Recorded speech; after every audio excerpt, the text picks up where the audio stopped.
Hey, hey, everybody! Happy Friday. Happy Friday! Teresa didn't blow away. We're here. If you guys don't know, Baja California is having a Hurricane K, ironically.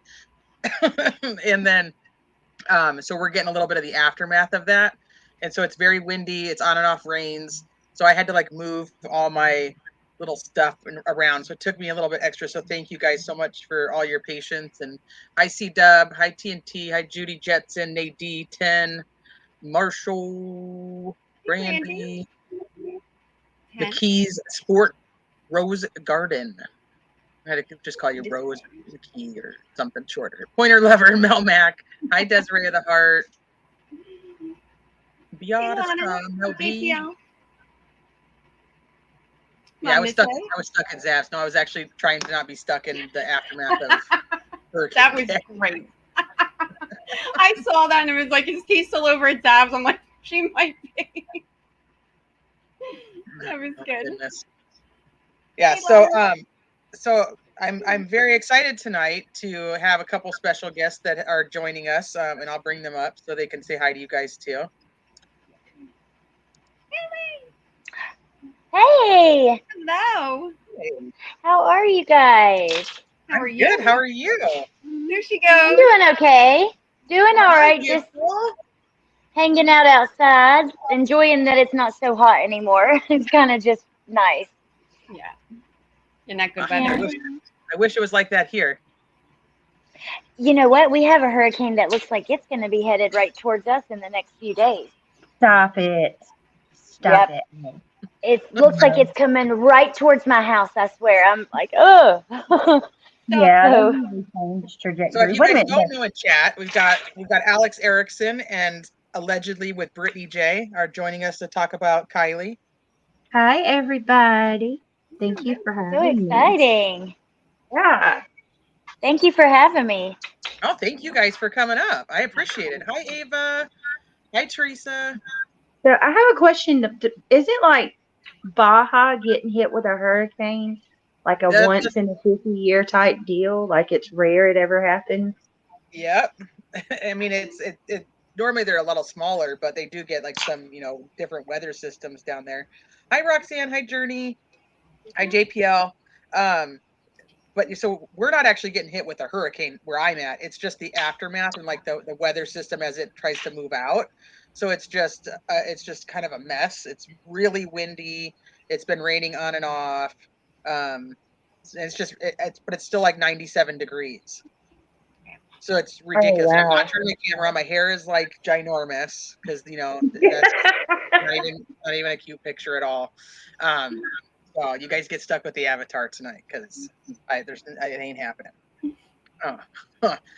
Hi, Kate Does Crime, Jennifer, Blondie, all these cool people. I'm in Southern California. So, and then we've also, I mean, it's good in a sense because we also have some wildfires that are down here. I know there's also some in Northern California, but the rain will help at least with containing some of the ones down here. Hi, Delaney, Amelia. Yeah, humidity. Poof. Yeah, that's the curls don't do good in that weather. The curls are actually extra beautiful tonight. I disagree, but thank you so much for all your twisted tonight. Michelle, you're so drop dead gorgeous. I mean, I wish Teresa, you're beautiful too, but you're not on camera, so I'm just looking at Michelle's pretty face. But yes, you are just freaking stunning. Thank you, Alex. So are you. I look at you all the time in your chat. I'm just like, between your cute way, you're gorgeous, and your accent. I'm like, I could just sit and listen to Allie all day. Thank you. Aww. And Bert, I just checked out your channel. It's awesome. It really is. I was just over there. You do great work. Oh, thank you. You're very welcome. Yeah, Brittany's doing awesome. Oh God, I am. I'm exhausted. Like I feel like this is all I do lately. Yeah. I don't know, but it's okay though. I'm obsessed with it.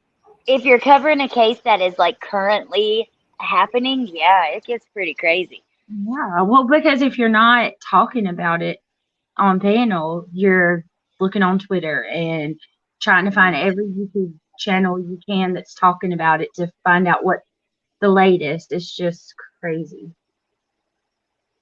That's how I feel. And I know people are like, man, this case is being talked about so much all over the place. And everybody, keeps talking about it. And we don't even actually know if it really is going to be a criminal investigation at this point, but we can't let it go.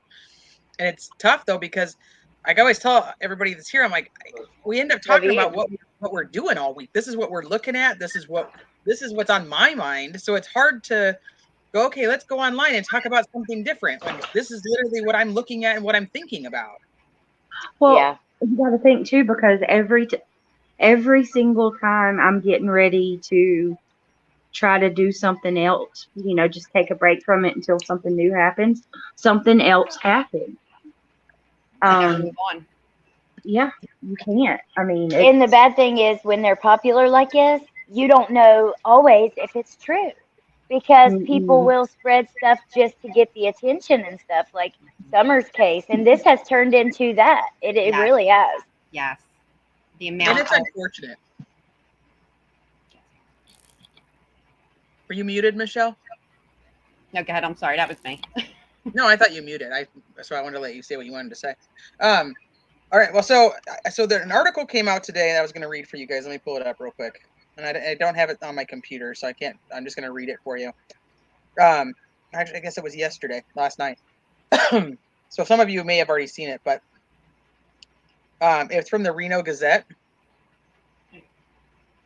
And I'll link it so that you guys can have it. Investigations continue into what happened to Truckee teenager Kiely Rodni after she was found dead in her car in 14 feet of water at Prosser Reservoir on August 21st.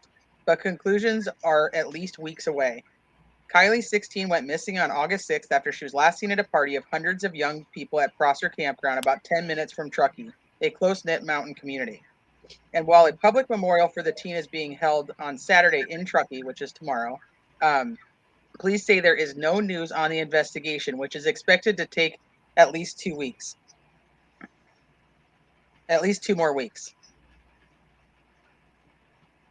Andrew Trigg, the public information officer for Nevada County Sheriff's Office, said there is nothing additional to share at this point. We are awaiting the final autopsy reports that will also include the toxicology report.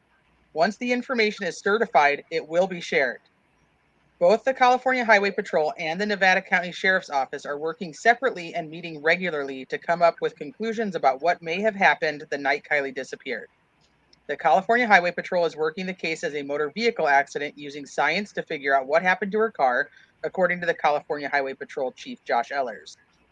The investigation likely will be able to tell things such as what was happening to the car before it went into the water, and could include things such as if it was in a gear, if brakes were used, if it was hit, pushed, or driven into the water, or if it had any mechanical issues. And while Ehlers' team is working to tell the story of the car, the Nevada County Sheriff's Office continues to hunt down leads about what may have happened to Kiely, including if foul play or drugs were involved. The search for Kiely involved multiple agencies, including the FBI, which investigated her disappearance as a possible child abduction, following the reports that the party grew to such a large size that there were people there that Kiely and her friends didn't know. The Sheriff's Office also conducted the autopsy, which will not be released publicly until the findings from both investigations are complete and shared together. Law enforcement has been silent on the investigation since Kiely was found. They have not made any comments about rumors spreading virally on social media. Speculation on what may have happened to Kiely has increased following a 40-minute video on finding the teen released by Adventures with Purpose. The private recovery dive team said they came to work on Kiely's case after a request from the community. They found Kiely within an hour of arriving at Prosser Reservoir after going to Boca Reservoir and Donner Lake, based on what they called viable tips the teen was last seen somewhere else. Adventures with Purpose bills itself as specialists in finding people in bodies of water using a trained team of scuba divers and sonar equipment. Law enforcement agencies credit the dive team for their help in the days following their discovery, but law enforcement has not commented on the Adventures with Purpose documentary-style video on their search for Kiely. In the video, Adventures with Purpose makes strong allegations that what happened to the missing teen is suspicious. In interviews done on other YouTube shows, Adventures with Purpose said they may release more video depending on the direction of the investigation. Adventures with Purpose has not returned multiple requests for an interview. In their video, they interview a tow truck driver who said he helped someone matching the teen and her car's description in the hours following the teen's reported disappearance. The Nevada County's Sheriff's Office would not comment on the video, allegations made by the tow truck driver, or any other speculations into the cause or manner of Kiely's death. I thought that was a really good article. Yeah, it is. I find it really suspicious, though, that they won't comment on the tow truck driver. I mean, if there's nothing to it, wouldn't they say that's a lead that's been we followed up on, and it's led to nowhere, or it's not relevant to this case, or something like that? Wouldn't it be easy to say that? I feel like there's a lot of things that would be easy to say that would clear up a lot of confusion and craziness that they could do that they have not done. You know what I mean? Just like cause of death. Was there water in her lungs? Was it, you know what I mean? Is this foul play or not? Because they already know. They said they already have it. You know, like you said. So I don't know. Well, that was what I thought was interesting too, was that they say they have it, but they're not going to release it until the entire investigation is done. So they're not going to release it in chunks, because we're asking, like, why don't we have at least whether there was water in her lungs or not water in her lungs, or if it's headed to a criminal investigation or not. So this pretty much says they have the answers. They're just, it's probably still pending toxicology, but they can do toxicology pretty quickly if they want to. Well, you know what makes me think that it's not a criminal investigation? The fact that they have this finish by date, because you would think if it was, they wouldn't be like, yeah, we should be done with everything by November 1st. That kind of is throwing me towards maybe they know that it's not, and they just have to tie up the loose ends. They don't have to be out there looking for as much as they would if it was a murder or something. But I don't know. I got a couple different things going on. I feel like because CHP is still involved, it's more because they just cannot recreate this accident. And with already not having the leads and whatnot that they need, it makes sense why it seems like every other agency backed out. They're still there. FBI is somewhat still involved. I personally feel that law enforcement is going to rule it accidental between seeing what the family's kind of taken on. I also feel like there's a split with the family as well. I feel half the family feels one way, the other half feels the other. And I also feel that AWP has, I mean, let's face it, they got a tip, they were on scene, they saw a lot of things we did not, just like Steve, the PI, and other people that were there. And I think that regardless of what law enforcement or even the family feels, I think AWP and a lot of other people there feel that there was foul play, and they have their theories, and then you have law enforcement. I mean, they'll be the final, conclusion on this, but there's just a lot going on. But I feel like it's kind of clear now what it is, that they're just going to basically rule this an accident. And that's why they're also allowing AWP to put out their videos and things like that. Because I think a lot of that would have been, I think if they honestly thought there was more to this, I don't see them allowing them to put out their footage this soon. Yep, I agree. Well, do you think that they would be able to stop Adventures with Purpose from putting out the footage? If they wanted to. The FBI is involved? Absolutely. Well, I think that would throw up tons of red flags immediately. Yeah. Well, Doug has said there's certain... I'm sorry, Ellie. That's okay. I was just going to say, we probably have a delay. I was just going to say he has commented there's certain things he can't talk about, Yeah. That is true. Well, I can't let go of the fact that they said that the male passenger that the tow truck driver has, and I'm a mockingbird with this, I keep repeating this, but they said the male passenger has been identified, has been positively ID'd. Well, if they know that this situation is relevant to the case, or if it's not, in my opinion, and I just don't think AWP would come out with it if they didn't know a little more than what they do, because of their reputation and credibility. I feel like they have their theory on this, and and I've said this, they want to do what's right for Kiely, and they're not so much worried about the community. Of course, they respect the family, I feel, but I think they see a little bit more to this case than maybe the community and maybe the family wants to see. So they're going to stick to their theory on this, that they feel that there's foul play. Because there's no denying, if you watch these interviews from any of them, that, you know, they all pretty much feel that there's no doubt foul play in this. But then you kind of read the family's reaction to things and little things like that in the community, and you're like, seems like they're leaning towards accident. And that's kind of all we have to go off of is, you know, the information they have been able to bring us, and then what we've been able to kind of uncover through the community and the little bit that law enforcement has given us. And Alicia in comments says that AWP is not trying to run this show at all. They're trying to ensure the truth is told. And I agree. So I've gone back and forth on the whole, because Doug has said that they met up with law enforcement 2 days after and that they, talked. But then other times he does say, like, we finish a job and we leave. Mm-hmm. So I thought that was quite interesting. But in the little presser that they did from their own channel right after, they said that they were going to, decompress basically, and they were going to spend some time and talk with law enforcement and, get it all together. So I have a question. Did law enforcement want them to put out this particular information so that they could, like, start to kind of, rattle some cages?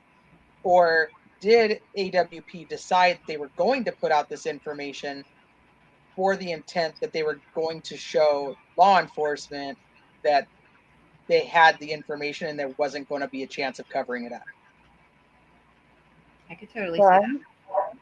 And see, that's the part that gets me. I'm the biggest flip-flopper with this case, because 1 minute I'm like, yeah, it's definitely just an accident. It's going to be open and shut. But then, oh, God, their choice of words. I've watched Doug multiple times. I've watched Jared. We've watched Nick. And just coupled with all of the things that they say, even their choice of wording, like, we're going to see what law enforcement does, and then, depending on how they handle it, we'll come out with the videos. Well, that to me and sounds like, if law enforcement don't do their job, then we'll do it. We'll put the truth out to the public. I could be looking at it completely wrong, but I don't know. It's so hard to tell. Like, I just wish that they would come out and tell us something, just a small, minute amount to quell all of these rumors, if it is just a simple accident. Hello. Hi, Kate. Hey. Hey, beautiful. This is Kate Does Crime. If you guys don't know, this is you can introduce yourself if you want. I think everybody probably knows who you are too. Yeah, Kate Does Crime. That's my channel name. Oh, girl. Hi, Kate. People know me probably from CK. I came from over there. I modded for her for a while. So I was just telling Kate. I remember you from the Andriaco case when I used to watch Kay on that case. I've been telling Teresa, you do amazing work. Like, you were so, like, the way you were that case and everything you brought to it. I just. Oh. Thank you. All right. So, what are your thoughts with all of this? I initially thought it was an accident. I was very heavy on accident until let me put my glasses on. Until AWP said she was in the back, and then when they said that her car was facing out towards the lake, then I was like, okay, like, I just can't see her getting to the back, especially with the window open like that quick. So I'm kind of like 50-50 now. I think it could be an accident, but I'm more leaning towards foul play, I guess, because I'm just having a hard, like, it was pitch black out there. So, getting from the front to the back of the car, I feel would be very difficult and hard, like, especially if you can't see anything and you're, like, in water and it's rushing in. I know in the videos. Yeah, I know in the videos I watched, like, it was broad daylight and they were underwater and they had no visibility. So imagine being out in the middle of nowhere and the pitch black in water, not even be able to see, like, anything, So That's where I'm at with it. I'm in the middle. You'd say like you're 50-50? Yeah. Or maybe a little more like 60 foul play, 40 accident, I guess. What initially made you go right to accident in the beginning? Like what was the... I always thought she was in the water just because like when a car doesn't show up for a while and they haven't seen it on any cameras, and it's like something had to happen like in the water, I figured, and I knew they were right by the water. And then I started questioning it because they had all those dive teams in there. I'm like, how did they not find this, this car? But I wasn't like, I was like, I'm not going to discount that she's in the water until AWP goes out there, because like, I know they'll find her right away. And they did. And then after I heard like all the details, though, it kind of like changed my mind. Yeah. Yep. And Kate's the cynical one, okay? So like she's I'm the conspiratorial, she's the cynical, and so it says a lot when she's saying 60-40 over here. Yeah. Queenie Lover says about her Snapchat. I'm curious, do you have the Snapchat, or did you see it posted somewhere? Where can we see that? I want to see that. Allie, I think you're a little muffled, but I'm going to pull it up right now. So you guys keep talking, and I'll pull it up, and I'll drop. So it's on Evil Exists, they said. So somebody can drop Evil Exists link too, so that way I can add it. What about now? Yeah, you're perfect. Okay. Well, so I mentioned this on CDT's panel today too. The party size. I know that there's some people out there saying that they don't believe that there was a party at all. And I'm not even saying that. I definitely believe that there was a party. But I can't believe that there was a party of 400 people, because I have a teenager and I know how kids are. And regardless of who tells you or tells a teenager that you can't put pictures out or video, they're going to post those pictures and videos. We have one picture from that party. You figure at some point it's just a matter of time, like even maybe the first week or so, but even after, like, it's been how long and no one has spoke to someone to speak to somebody. Like, I know my daughter and all her friends, it only takes about an hour before one knows the other one. Mm-hmm. I can't believe there's like 3 pictures. It blows my mind. Out of 400 kids, everyone has a phone, and we have 3 pictures. Something just... And yeah, young girls, when you go out with your friends to a party, you're taking tons of pictures of yourself, of your friends. My phone would probably have had like literally like 100 pictures in it, taking doubles of stuff. And you know how it is. I don't know. That's just weird. They're on their Snapchats, they're putting on their Instagram stories, like how there's nothing blows my mind. Well, even in the interview with Sammy, and believe you me, I've watched that so many times. She said when they're doing those teen-to-teen meetups to ask questions, that there were hundreds of videos and pictures coming in. Okay, where are they at?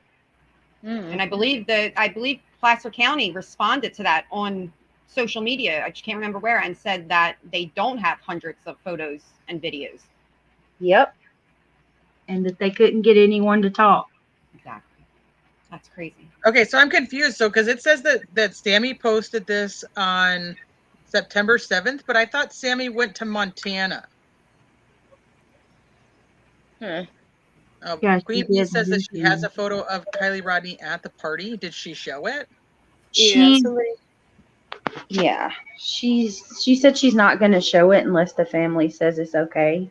But they gave it to her as proof that Kiely was there. What? Yeah. Why wouldn't?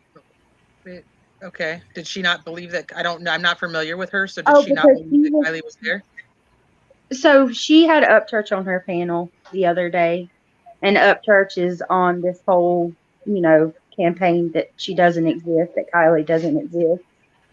Yeah, that the government replaces bodies, and that they didn't find Kiely, but there's this girl who's actually Kiely, who's not Kiely. It's all over the place. So, I know Ryan yesterday said he does believe that Kiely is real, and he does believe that Kylie's in the car. So I had the opportunity to hop on panel with him, but before I hopped up he changed it now. Yeah, Amanda's Vita was on with him, And I think she's in chat, so she would be able to actually say it a little bit more clear. But he does say that he does believe that Kiely is real and that Kiely was the one in the car. Oh, okay. Well, that's good. He was saying before that he didn't think it was her, and then he felt that girl Kiely something was her. But I guess because he was on Queen Bee's panel, like I guess the family's upset that he was saying that that she's not real, and so they sent her a photo, but she didn't share it. I'm curious how good this photo is of her. Is it like close up, or is it like she might be this blonde person off in the distance? You know what I mean? Because that would be that makes a big difference. It's a Snapchat photo she took of herself, I believe. They got it from her Snapchat. So supposedly she was at the party and she snapped it, but I don't know. I hope that Queen will ask so we could see it. Me too. Just for my nosy self. Well, I'm wondering if it has to do with the video. So, law enforcement, when they came out and said that she was wearing that white and pink sweatshirt, they stated that they saw her on video wearing the white and pink sweatshirt. That's how they found out she was wearing it. Oh, maybe that could be from the Snapchat that maybe the family gave that photo or like or video, or I don't know if it was a video or a photo, but maybe they gave it to law enforcement and that's how they know she was in this sweatshirt. All right, let me play this real quick and then we can see what this is. I haven't seen this at all yet. Okay. Party with Kiely Rodni and Max was apparently one of the last people with Kiely the night she vanished. Sammy was extremely vocal and took full charge during this time, organizing team meetings and gathering information. After Kiely was found in her car, in 14 feet of water in Prosser Reservoir, Sammy became very quiet and is said to have an attorney representing her. So, why did Sammy go so quiet? Is she mourning the loss of her close friend, Kiely Rodni? Or what is really going on? Well, I've got something interesting to share with you today. Sleuthie Goosey, who is doing great work on this case and is very active on Twitter, brought this video to my attention. She says Sammy posted it on Snapchat and she saw it at about 1 a.m. on the 7th September, so 2 days ago. Sleuthie Goosey says it was late at night at Donner Lake, less than 24 hours before Kiely's laptop and other belongings were found at Prosser Reservoir.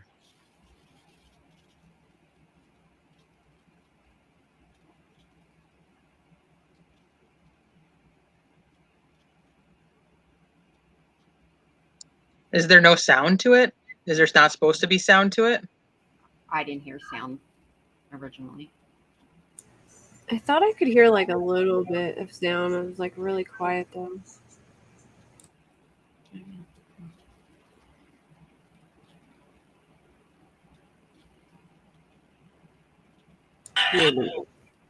That's weird. California tribes overwhelmingly oppose Proposition 27. Only if that was weird. Okay.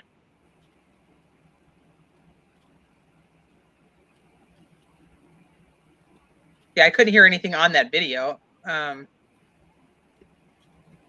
on one second.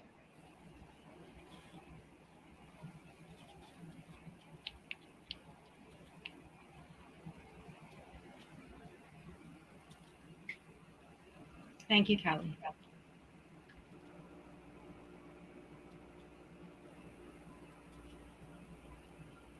Okay. What? Melissa? No way that's really Melissa in chat. Yeah, no, I don't think so. Okay. We lost Allie, but she's back now.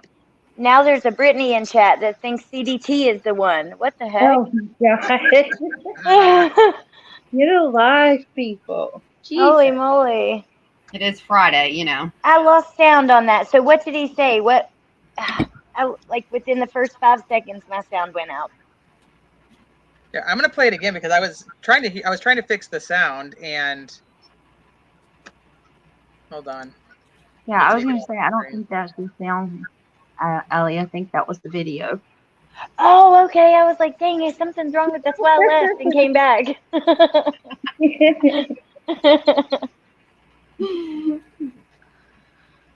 So what? Y'all got to help me here. Were they saying that was her that night? Was that the night of the party at Proctor?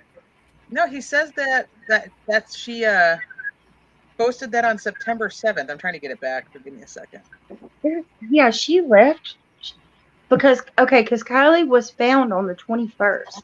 Sammy was gone before then, so unless she came back without us knowing. Were wasted on while inflation I'm trying to get past this and stupid ad. Jet supported Pelosi's wasteful spending all the way. But you got some lame political ads. Okay, here we go. Okay, let me share it again.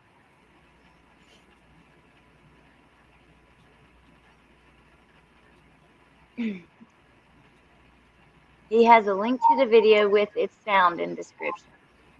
Oh, he does? Well, shit. That's what Wondering Sub says. Yep. Let's just go look at that then. That's true.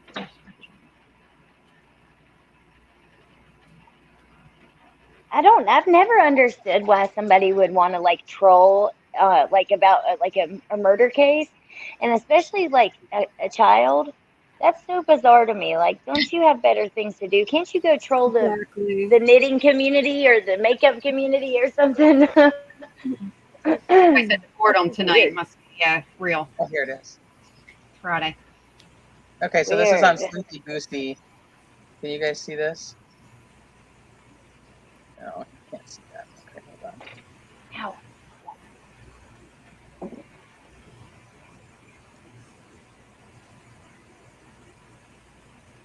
All right, let me fix that. The knitting community.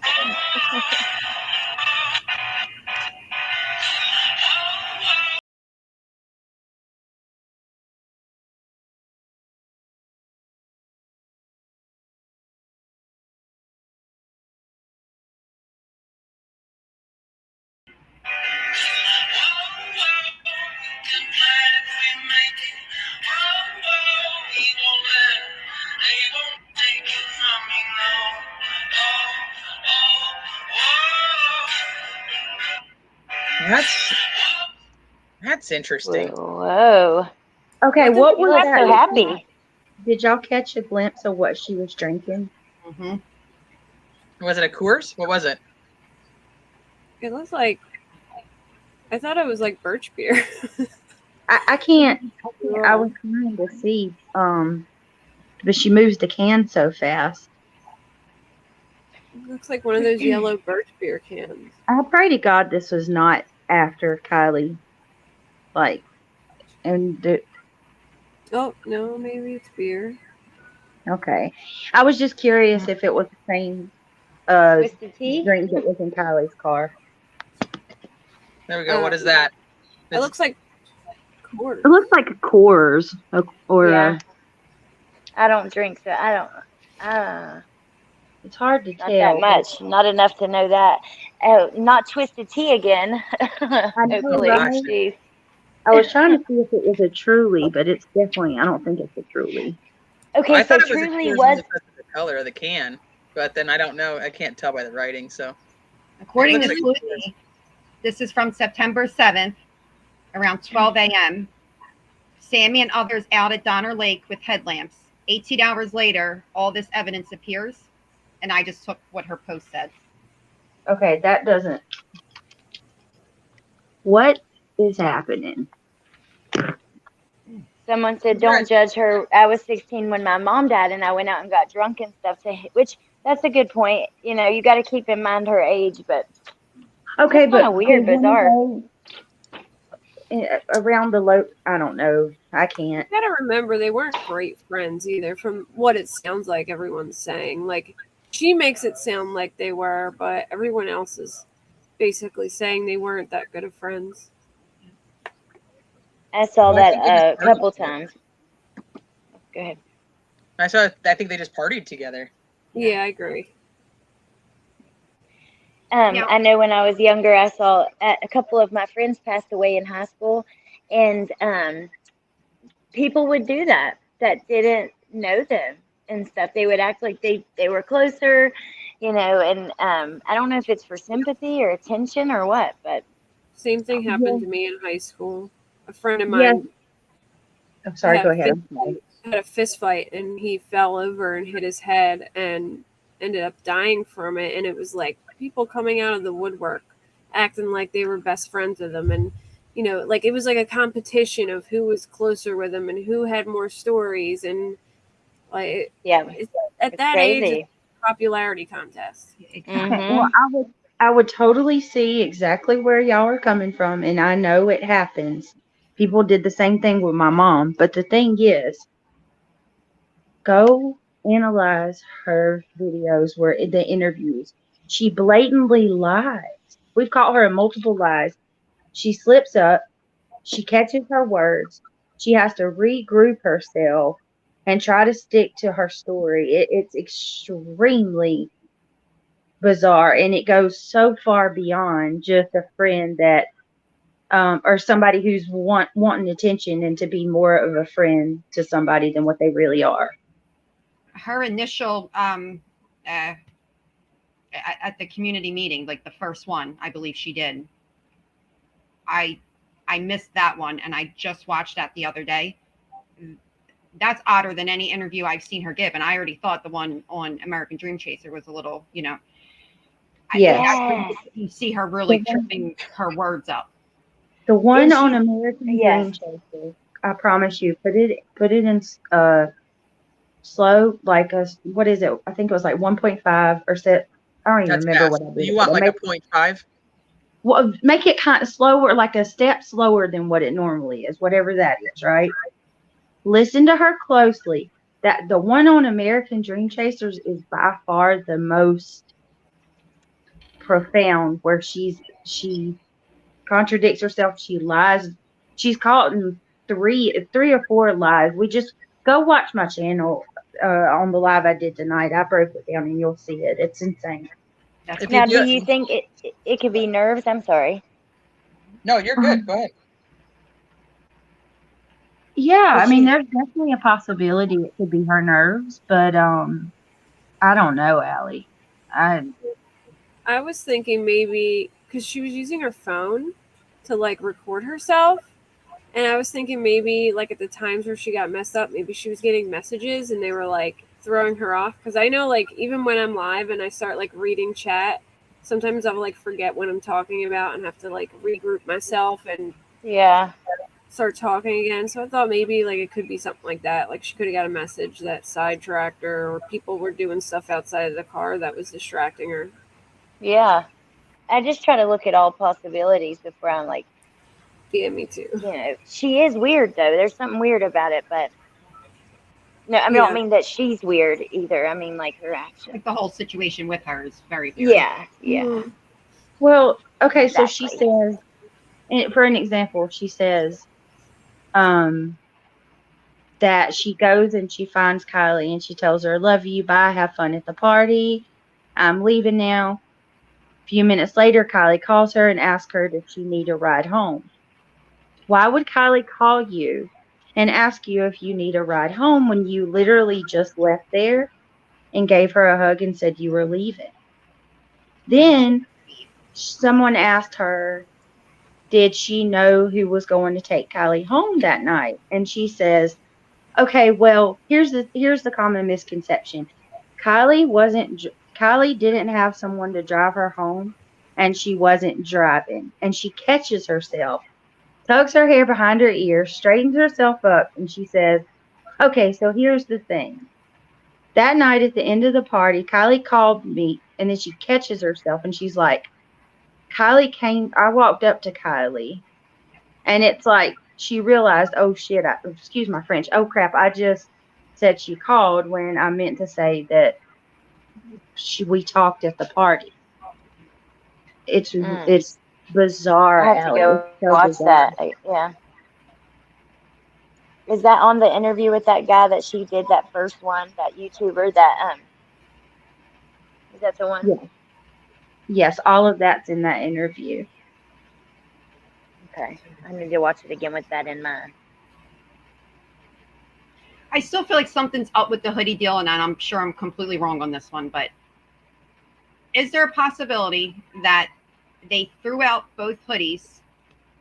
Not so much maybe she wore in specific that night, but more or less to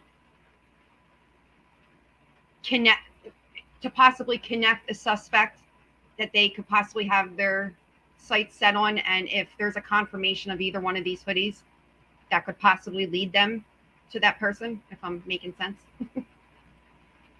Like, and that's why we have two different hoodies, and maybe why they both matter so much. I know they said that she borrowed the Lana Del Rey one from somebody, but then they also said, I think the reason why they did the Odd Future one is because maybe she, from the snap that she took of herself, maybe she had that on, and maybe that's why they changed it. Or I just know she wore that hoodie like all the time, because I've seen multiple pictures of her where she has that hoodie on. So I don't know if it's from that or the white one, right? Yeah, the white one. There is something weird about the hoodies for sure. I'm with you on that, Michelle. I don't know. I don't know what, because it just, they look nothing alike. How would they not know? Like, how would they tell what she was wearing and they missed that? That to me is like, huh? Yeah, you're talking about everything else. Yeah. Catherine, I'm from Montgomery County, PA, so that's probably why you sound that way. Oh, you're from PA, Kate?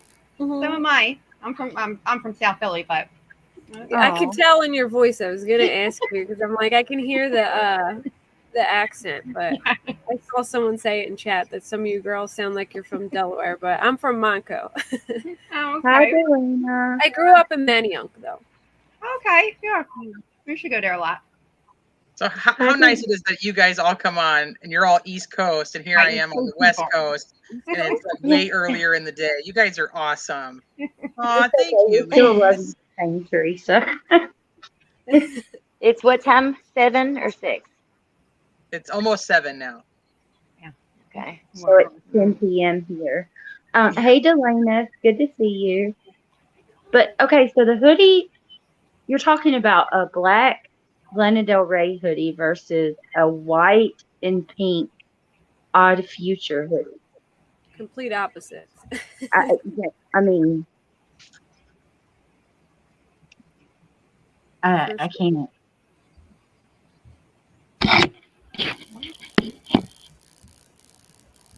So what do you guys think of the tow truck driver? Do you think like that is legit, or do you think it's a made up story?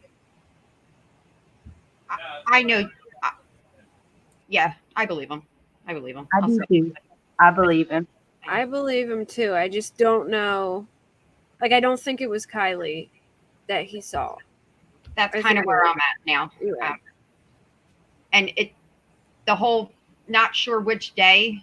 I would think by now. Well, I guess shooting then at that point he wouldn't have remembered, but that kind of got me too. I'm like, dude, I wish you would just remember the day, please. Which day? Yes, yeah, because people are using that against him pretty hard.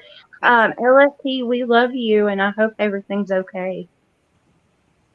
That part gets me, but when they ask him, and this is the part, aside from the fact that I just don't think that AWP would have came out with it, because you're not talking about just one man making the decisions either.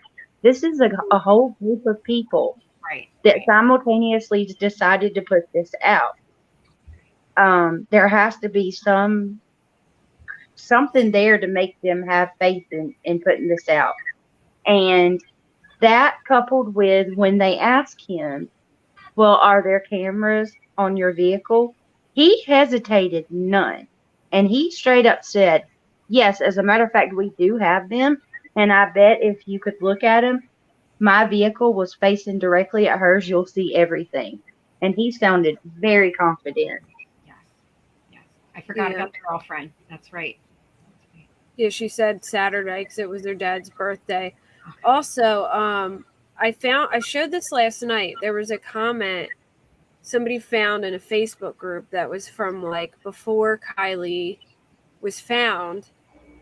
And it was this lady who said, I went out to, I live near Truckee, and I went out to search for Kiely on Monday, and a friend of the family told me that Kiely was seen at Boca Campground with a guy on Saturday morning. And this was before we found out anything. Like, this is before AWP put it out there, and the person just happened to save the comment because they said a friend of the family said this. And then they didn't want to share it because they hadn't heard anything yet. And then when all that stuff came out, they shared the comment and said, I seen this comment, and supposedly a friend of the family said that she was with some guy at Boca in the morning. So the family must be thinking that as well. Like, it must be like, that's why I'm believing it a little more, because if the family thinks that, then maybe it has some credence to it with law enforcement. Like, I feel like law enforcement wouldn't share that with the family if they didn't somewhat look into it, maybe. I don't know. But yeah. Hi, everyone. Hello, Christine. Hi, guys. Hi, how are you? It's good to see you. Hey. I heard Teresa needing some West Coast backup, so here I am. I was feeling all West Coasty all by myself up here. Yeah, here I am. Here she is. I've been listening to you guys. Sorry, I'm super late and stuff. My daughter wasn't feeling good, but I have some thoughts. What's your thoughts, yeah. So, regarding like there being no pictures, and hi everybody in chat. Sorry, hello to everyone saying hello. About the like no pictures thing around. So my daughter doesn't use Facebook at all. And like she's only on it to message me, and she rarely uses Instagram. I think just for some like cheerleader stuff. And like nowadays everything is like Snapchat and that Be Real app and stuff. And those are things that like don't necessarily save like the pictures like where you go back and see it later, like especially Snapchat. And like you can only see the Be Real pictures if you're like in the group. And then they use that BSCO a lot, Visco or whatever, which doesn't necessarily like tag the location and stuff the same way. So I just think that I have a few thoughts. I think that so when law enforcement was like asking everybody to like come forward, in my opinion, like if there were kids that went with their parents to talk to the police and they had any pictures at all, I don't necessarily think that they would have been leaked or like out there, because if my daughter had come to me and said I was at that party and these are my pictures and we went to the police, that would be it. She wouldn't be sharing those pictures around, and nor would I, as the parent that took her in. So I think that like has some like weight to like why we haven't seen anything. And then also like Truckee High School is a small high school. There's like I think like less than 1,000 kids there, and like Kiely had graduated early from I think it was like a private school, and I wonder like how much influence on like the kids like not spreading unnecessary pictures or rumors around like the school districts had on that overall. Because and then like Sierra College, that's a college, and if any of the college students get like roped up in that, that's a bad look. And like Sammy is going to college, and I mean I think a lot of the kids there would have been worried about affecting their future, and like releasing pictures and stuff. And lastly, I remember seeing a comment from somebody saying that like maybe Sammy had gotten outsmarted with those team meetings. Mm-hmm. It was CI. Yeah, and so I was wondering, so like in my opinion, again, like what could law enforcement, what would they know that we wouldn't, that would lend them to like the auto accident investigation and stuff? And it might be something like that the kids that went forward with their parents that are not sharing pictures and stuff, maybe they did say to the police like, we remember hearing a scream and a splash, and we just freaked out and left, you know? Or like maybe those kids' accounts that they did speak to, whether it be a lot or a little, maybe there was something along the lines of like, we thought something happened and we heard something and we just wanted to get out of there. We don't want to get involved, you know? Yeah. So that's like kind of like, if they know something, if they have information that is leading them towards an auto accident or, you know, an accidental drowning and stuff, we wouldn't know it, but that is possibly what it could be. Yeah, definitely. I mean, I can see that. I thought, well, my thing is though, like the night of the actual party, unless, I mean, police were on it and locked it down like right away. But don't you think like some pictures would have at least been like shared to like Snap Map or right? I mean, I guess they could have locked it down, but you know, they share to each other a lot of the times, and then there could be somebody who was around and you know, screenshots, screen recordings. I mean, look at the things we can do. These kids are even better on those phones, and or they share this. That's what blows my mind. That even if it wasn't the kids that were necessarily there, how it didn't go to maybe the cousin or another friend, and then they got into an argument in the last couple of weeks, and then they decided to share. Like, how didn't that happen yet? You know, and you can't tell me that not one kid at that party took a picture and didn't send it to one of their friends and say, "Look where I'm at," or check it. I mean, trying. There's not one little slip up, not one little something. Exactly. And unless there's a lot of lawyers or something up there, because I mean, it's so quiet. Like I don't think there was 400 kids there. I think that's like heavily exaggerated. And I really want to know where like the story about the parents going up and cleaning up after the kids at like 4 a.m. that night. Does anyone know where that came from and like how that? I was going to ask you guys that because I've heard that rumor since the beginning that parents went out there and cleaned up, but I've never actually seen that. I've just heard it all over the. I didn't even hear it until now.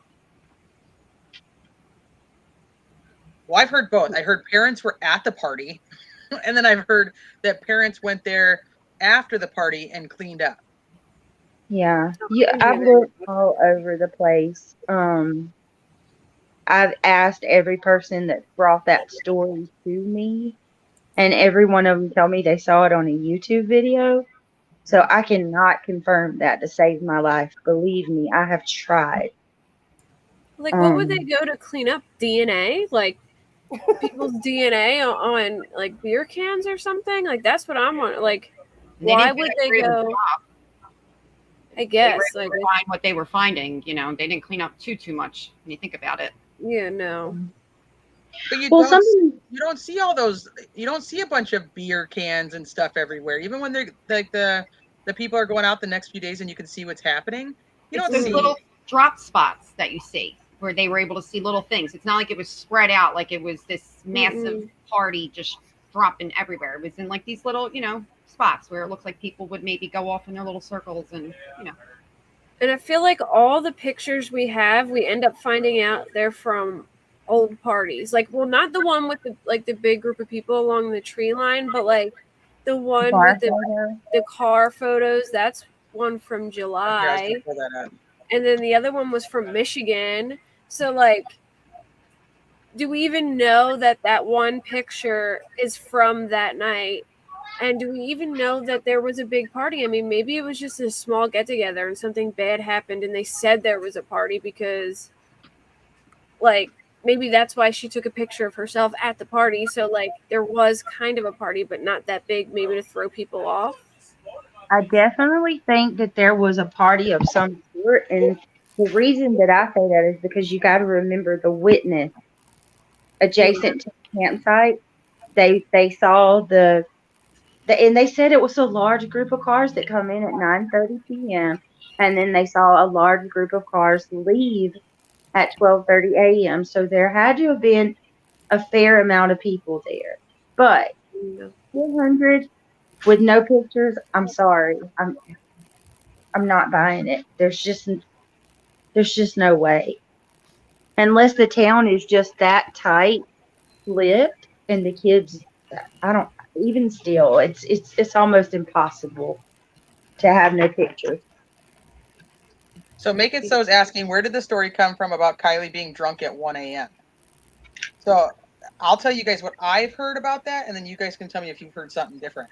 So I was told that when the gentleman went out to go help search, and he went up to the what do you like the tables and the trailer thing that was out there for like the search party to like check in at, that on there it said that she was last seen at 1 a.m.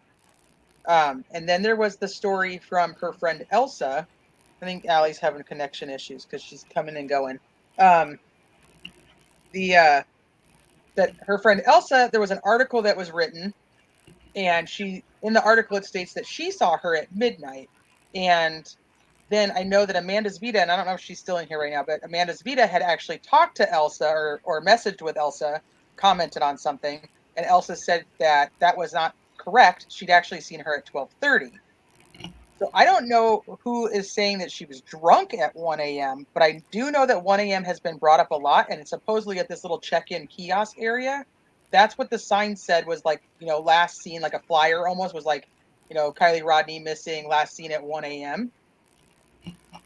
Wow. So I at 1 a.m. Unless you've heard more, Kate, that I've heard the same thing as you, Teresa. I haven't heard anything more than that.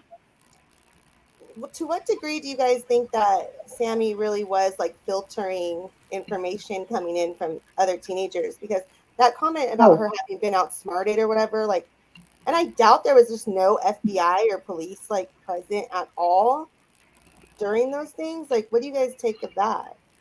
I have said from the very beginning that the only way that it makes sense to me that this is the person that claims that she was with our victim the entire night. And I could be wrong, but the only way that it would make sense to me that they would allow her to do this is a way for them to keep eyes on her and find her slipping up. Like, surveilling her and actually using her while she thinks she's outsmarting the cops. Nothing else makes sense. I'm with you on that one. Is it true that she got an attorney? Is that been verified to be true? I can't verify it, but the screenshot I saw looks like her account name. Like, it's like Sammy and then the little mushroom next to it. And it says that her parents are attorney, or she said my parents are attorneys and now I have like a criminal attorney or something like that. But I really don't, if she does have an attorney, I really wouldn't, like, I personally wouldn't think anything into it, because if her parents are attorneys, she probably had no choice. And if she's getting death threats and everything, like, like attorneys think like attorneys. And if, your kid is even present at some party where someone, disappears, they're going to honestly, as parents, we would have made our kid be quiet a lot sooner or gotten her an attorney earlier than Sammy. I think that's what she posts. She put in her post that her parents know how this process goes, and that's why she now has a defense attorney or something like that. See, the person that I saw that shared that said that they tried to verify it to go back. They said that other people said that they saw that was actually her account, but by the time they went to check, they couldn't.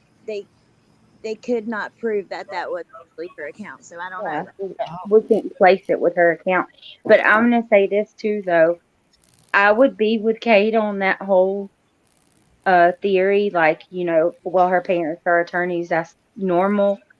Had it not been for her talking this whole time, why would her parents not stop her from the beginning if that was the case? Because if they truly are trying to make her do what's right now, why would they let her yap her jaws to the extent she has? And why would they? This also is, and to me, it makes me think even more that there's foul play here involved, and this is why they feel the need to get an attorney now for her. Or they could have got one because of all the public scrutiny she was getting. You know what I mean? Because at first it was not and then she really has gotten, like, since she did that first interview, people have kind of pointed things out about her that they find suspicious and this and that. Yeah, I think it's because all the public scrutiny. Like, I think, they weren't really worried about it at first because they didn't, like, she wasn't found yet. Nobody knew what happened. And then now, like, everyone's calling her a murderer and harassing her. And if she's getting death threats, I think that might be why they chose to now.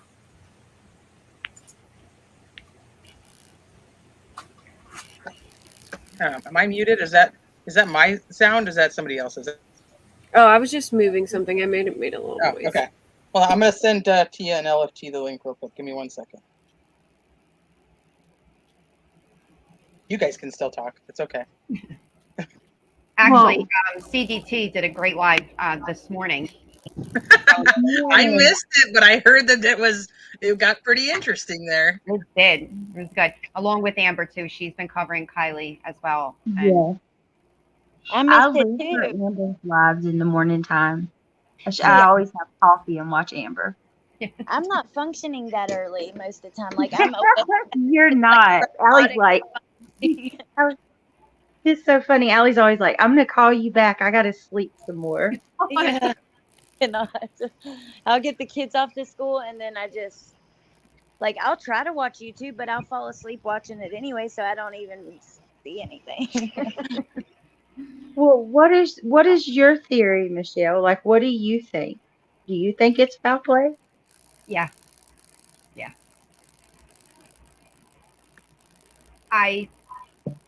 Just my opinion, but I feel as though Kiely went with Mags and the boyfriend.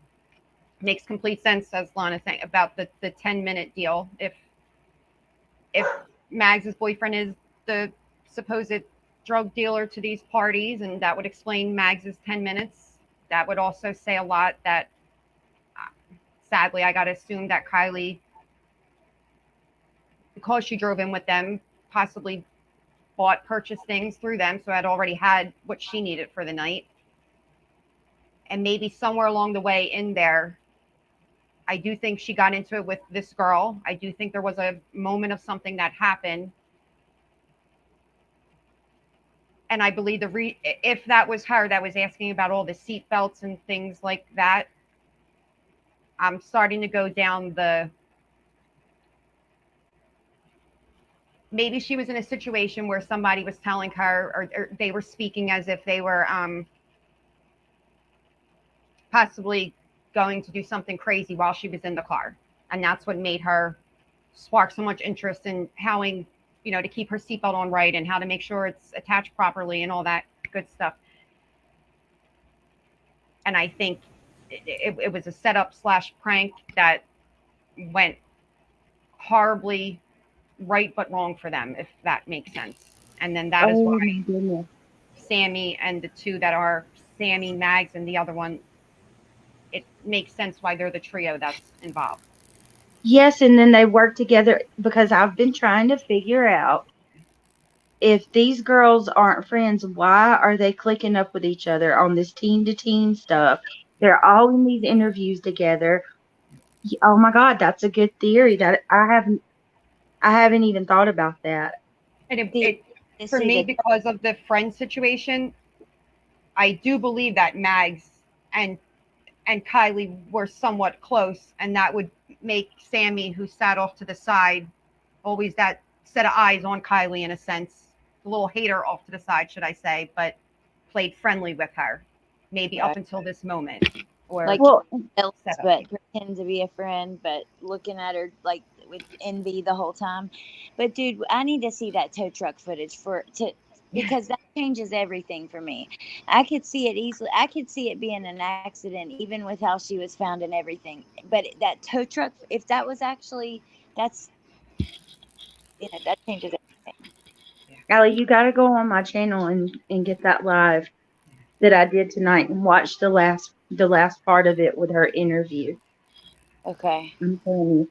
And that was good. That's the one I caught right before I came on. I started watching yours. That's really good. Oh, thank you.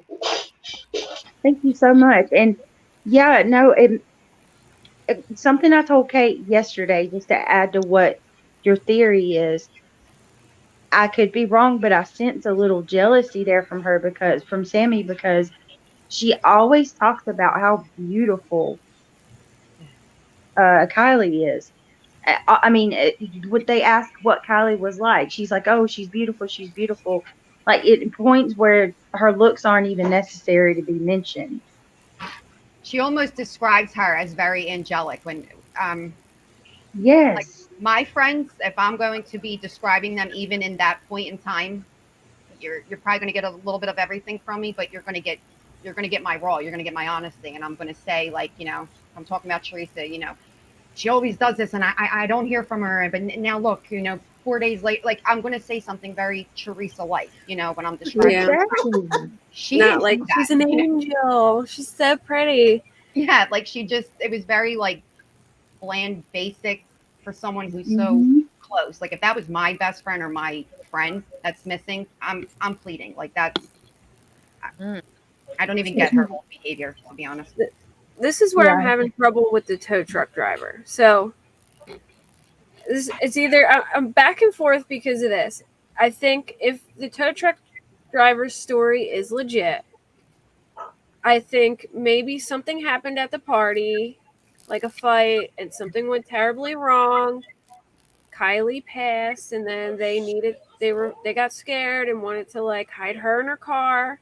So two people who might have never even driven a car before take her car and go, to Boca looking for a spot or somewhere, I don't know, to go hide her. And maybe they don't know how to drive and accidentally put the car in neutral, and then they think the battery dies because the gas isn't working, and they pull over on this dirt road and just turn the key off, and the car stays because it's flat and it's a dirt road. And then they call this battery guy. The battery guy comes, and they're standing on either side of the car because maybe they're trying to hide that, she's in the back or something like that. And then the guy, walks close to the window, and they're like, oh, can you tell me how to do my seatbelt? Because they're trying to like get his attention. Yeah. Or something like that, like to keep him occupied. The only thing that I can't, like, that throws me off, though, is that her phone pings at 12:30, 15, or, how many, like 15 yards from the water or something like that, or 15 feet from the water. Yeah, so 12:33. Like, yeah, 12:33. So how does her phone ping there and shut off unless they threw her phone and left and then came back to that spot? But that's the only thing that gets me is the ping. Like, it She pinged there. Drunk and left her phone or something. Maybe she was left her phone out and they hopped in her car. They didn't worry about grabbing her phone, and she was, whatever had happened to her, obviously she couldn't get it. Do you remember when they were doing the search, when Placer County was still doing the search, or whoever was out there on the boats with diving first? Do you remember, like, they were like, because it was like a missing person, like the FBI was involved, and they were like, they're looking for the phone. I don't know where I read that or heard it, but they were like, they don't think the car's in the water, they think the phone's in the water, and like they were looking for the phone specifically. Do you think that they weren't even like looking for her car? They were like looking how far a phone could be thrown, or like how far a phone could land if somebody was getting rid of it, looking for the phone, and that's how they missed the car? Oh, that still blows my mind. Like, I feel like if the police gave me the ping and said, all right, this is where her phone ping, and now she's missing, I could have freaking put a snorkel on and swam in that water and found the car. Like, exactly. Like, so it blows my mind. Like what? I mean, like you weren't even looking. Like what were you doing then? It was like 15 feet from where she was found. How? I mean, common sense would be you put on your diving gear and you swim the shoreline around that area. I mean, that's what I think anyone would do. Like, I don't get how they didn't find her car. I know it was like 3 feet deeper, but still, I don't get it. I wish I remember where I read that they were looking specifically for the phone. I don't remember that. Yeah, some people think that the car was put in days after, but AWP said it looked like it was there for a long time. So that's what I kept going back to. I'm like, how in the world did they droned it? Them, law enforcement droned it. They sonared it. They dived it. They did the whole all the good stuff.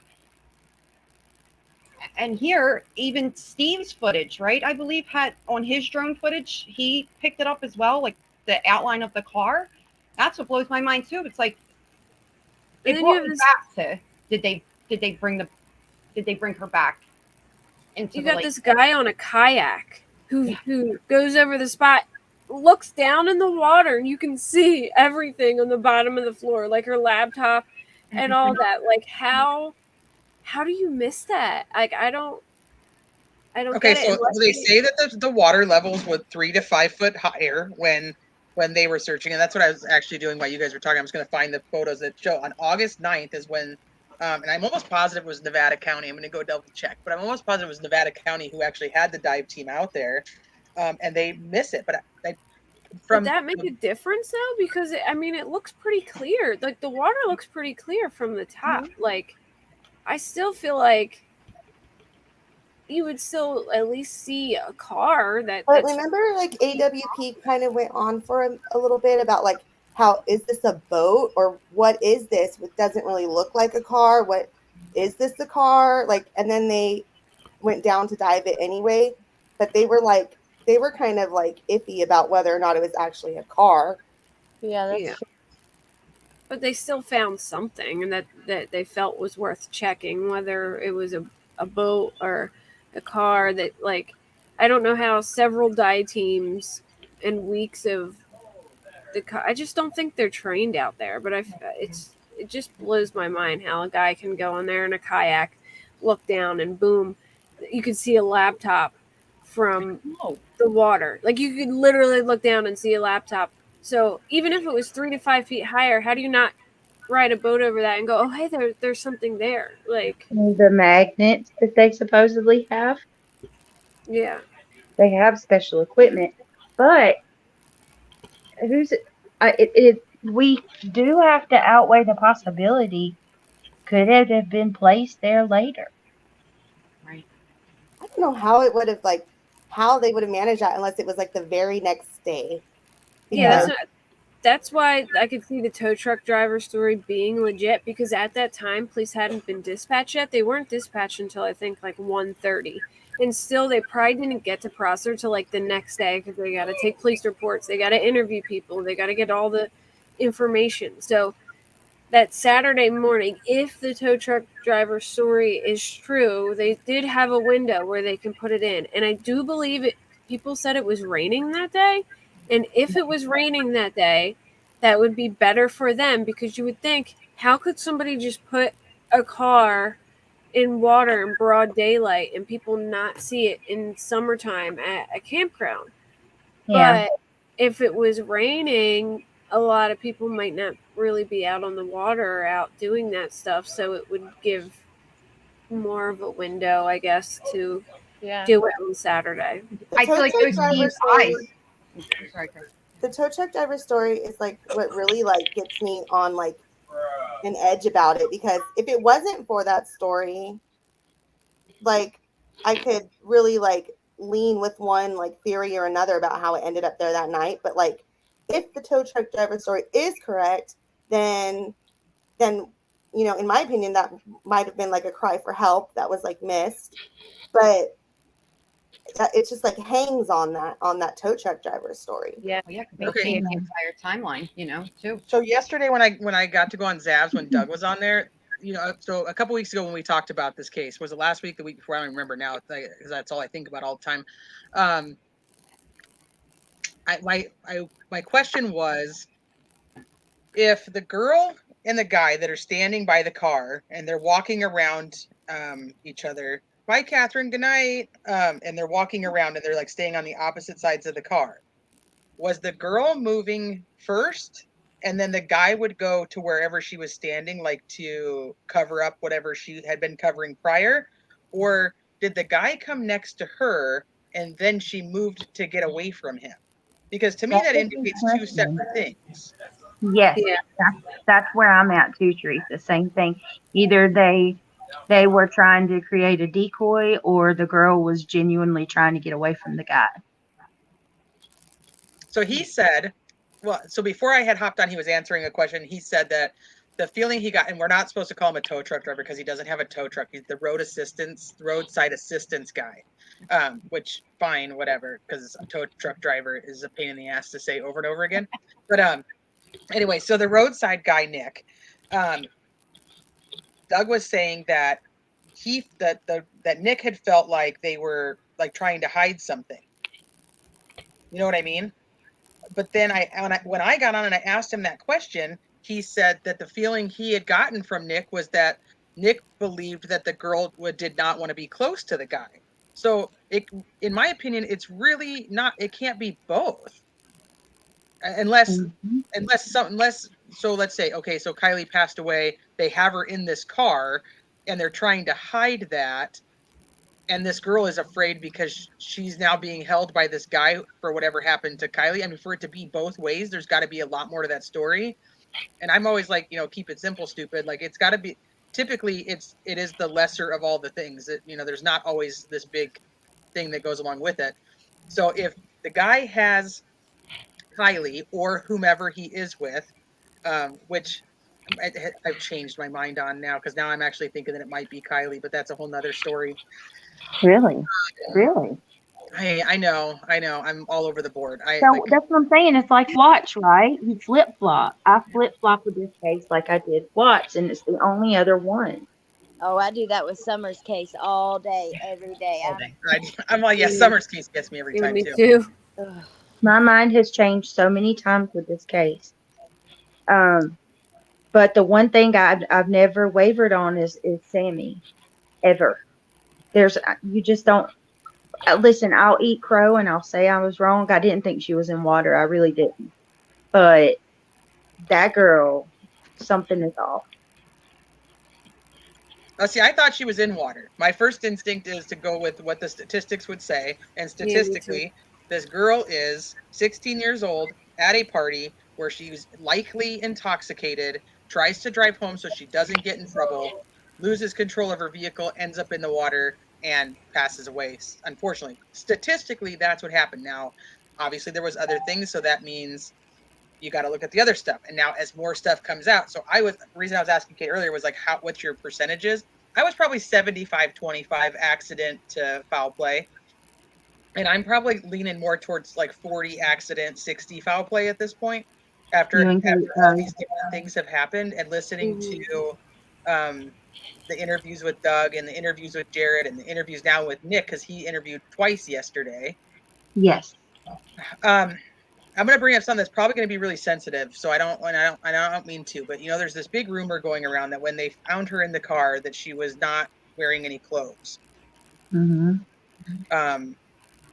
And the reason I bring this up is because I was like, she's wearing her clothes. She's probably wearing her clothes. Like right. It is what it is. But, we do see in the front passenger side, you can see that there is the white sweatshirt with the pink writing. It's right there. So we know she doesn't have this sweatshirt on.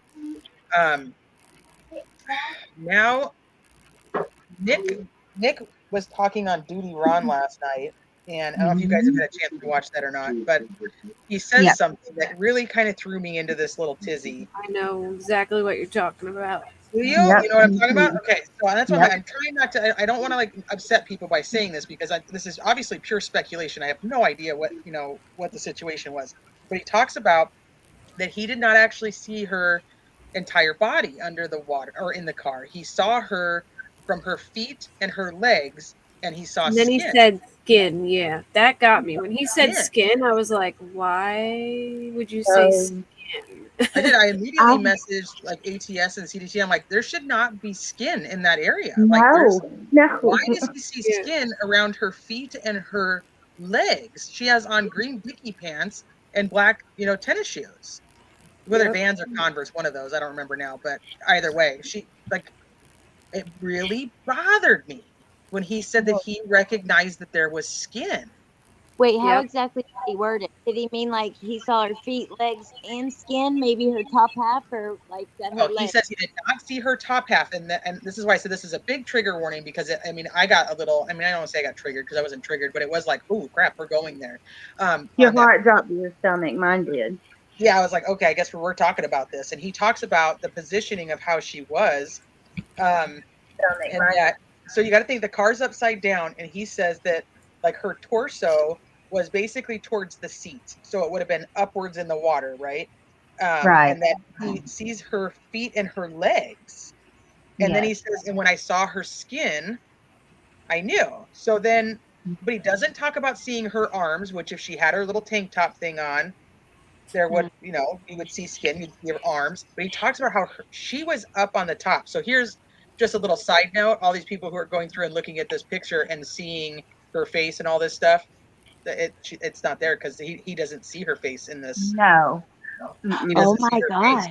He says that he sees her feet and legs.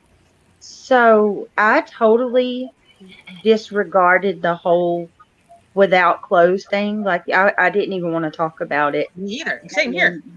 Last night he said that, and I immediately went to the girls and was like, "Did y'all hear his choice of words?" And at first, and if you go back to the dive when he finds her, he doesn't say he sees her feet at first. He says shoes. I see a shoe. And that always to me seems like, right. That always to me seemed like he was talking about just a legit pair of shoes, not feet in a shoe. And then last night he didn't say shoes. He said feet. He saw feet. So, and then the skin part too, you just you confirmed it for me that I thought maybe I was looking at things too hard, but how would he see skin if she had on shoes and pants? Mm-hmm. So about that picture that everybody sees, like her against the window or this or that. So I looked at that segment of video and that picture like pretty closely, and so in my opinion, and this is my opinion as like a professional with graphics and photo editing and pictures and things like that. It's first of all, the picture, it's just much too terrible to like really get any detail to me, and they're underwater. There's so many problems right now with the picture to like really identify it. They're underwater, there's silt, there's lighting issues and all this and that. But I will say that the original person that posted that said something about the tone, that they tried to take the blur away or whatever, but the tone in the picture was what was really telling. And I agree and confirm that part of it is when you change like the tone and like are adjusting like the histogram and the white balance, and skin tones differently than anything not skin. Organic material tones differently, even behind a blur, in lighting problems, it tones differently. And I did see that. And wait, so I thought I saw her arm in it, like her elbow. Was that her leg? I thought I saw her face and everything. I'm not confident enough to say what is what, but there was skin, a lot of skin toned in that picture, separate from the surroundings of the car and the water and stuff. Yeah.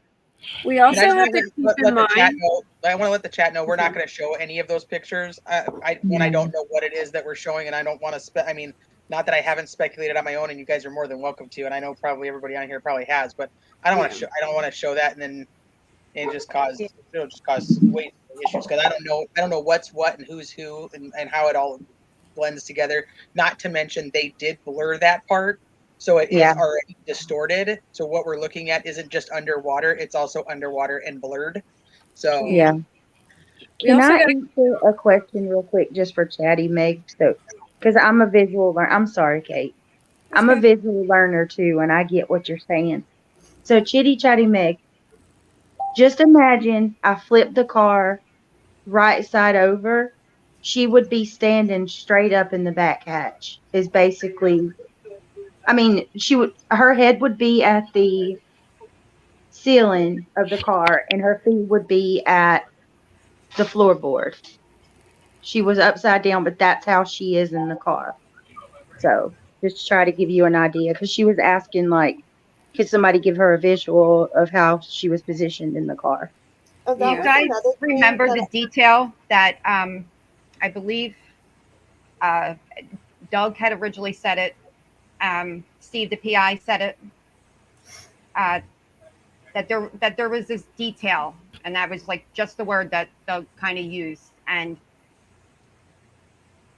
they said when the car was being like pulled out is when they all questioned it at the same time. And then watching Judy Ron last night, and they brought up the kits. I don't want to say exactly. I found it odd that even though it seems like AWP and Steve maybe have some misinformation going back and forth or whatever going on with each other, but they both stated this particular detail that they couldn't mention yet, and that it's crazy how all of them phrased it the same way. Like, how? Like, whatever that detail was, they're more in just like, how? And I'm assuming that it's that when they discovered her clothes, no clothes, and now they're talking sex kits on Judy Ron last night. So I don't know if that was the detail. I'm feeling like that was.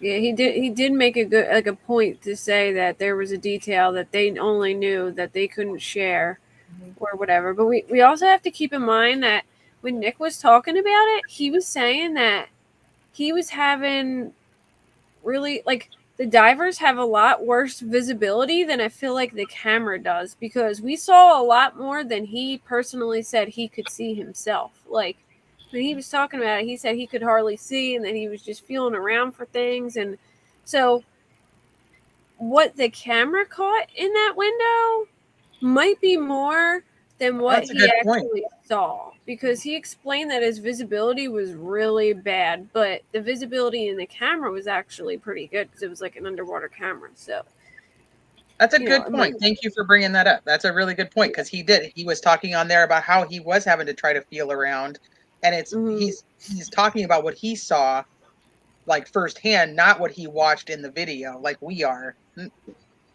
Yep. Yeah, he said that people on YouTube actually seen more. We've seen things that he's only seeing now through our videos or everybody's videos. Didn't he mention something about? Sorry, I didn't realize you were still talking. Didn't he mention something about like strangulation last night too, or he asked about it? I can't remember like exactly what he said, but I feel like he specifically asked something about strangulation. I could be wrong, but or maybe that was in the other interview with Doug, but somewhere he asked that. That was with Doug, I think. Okay.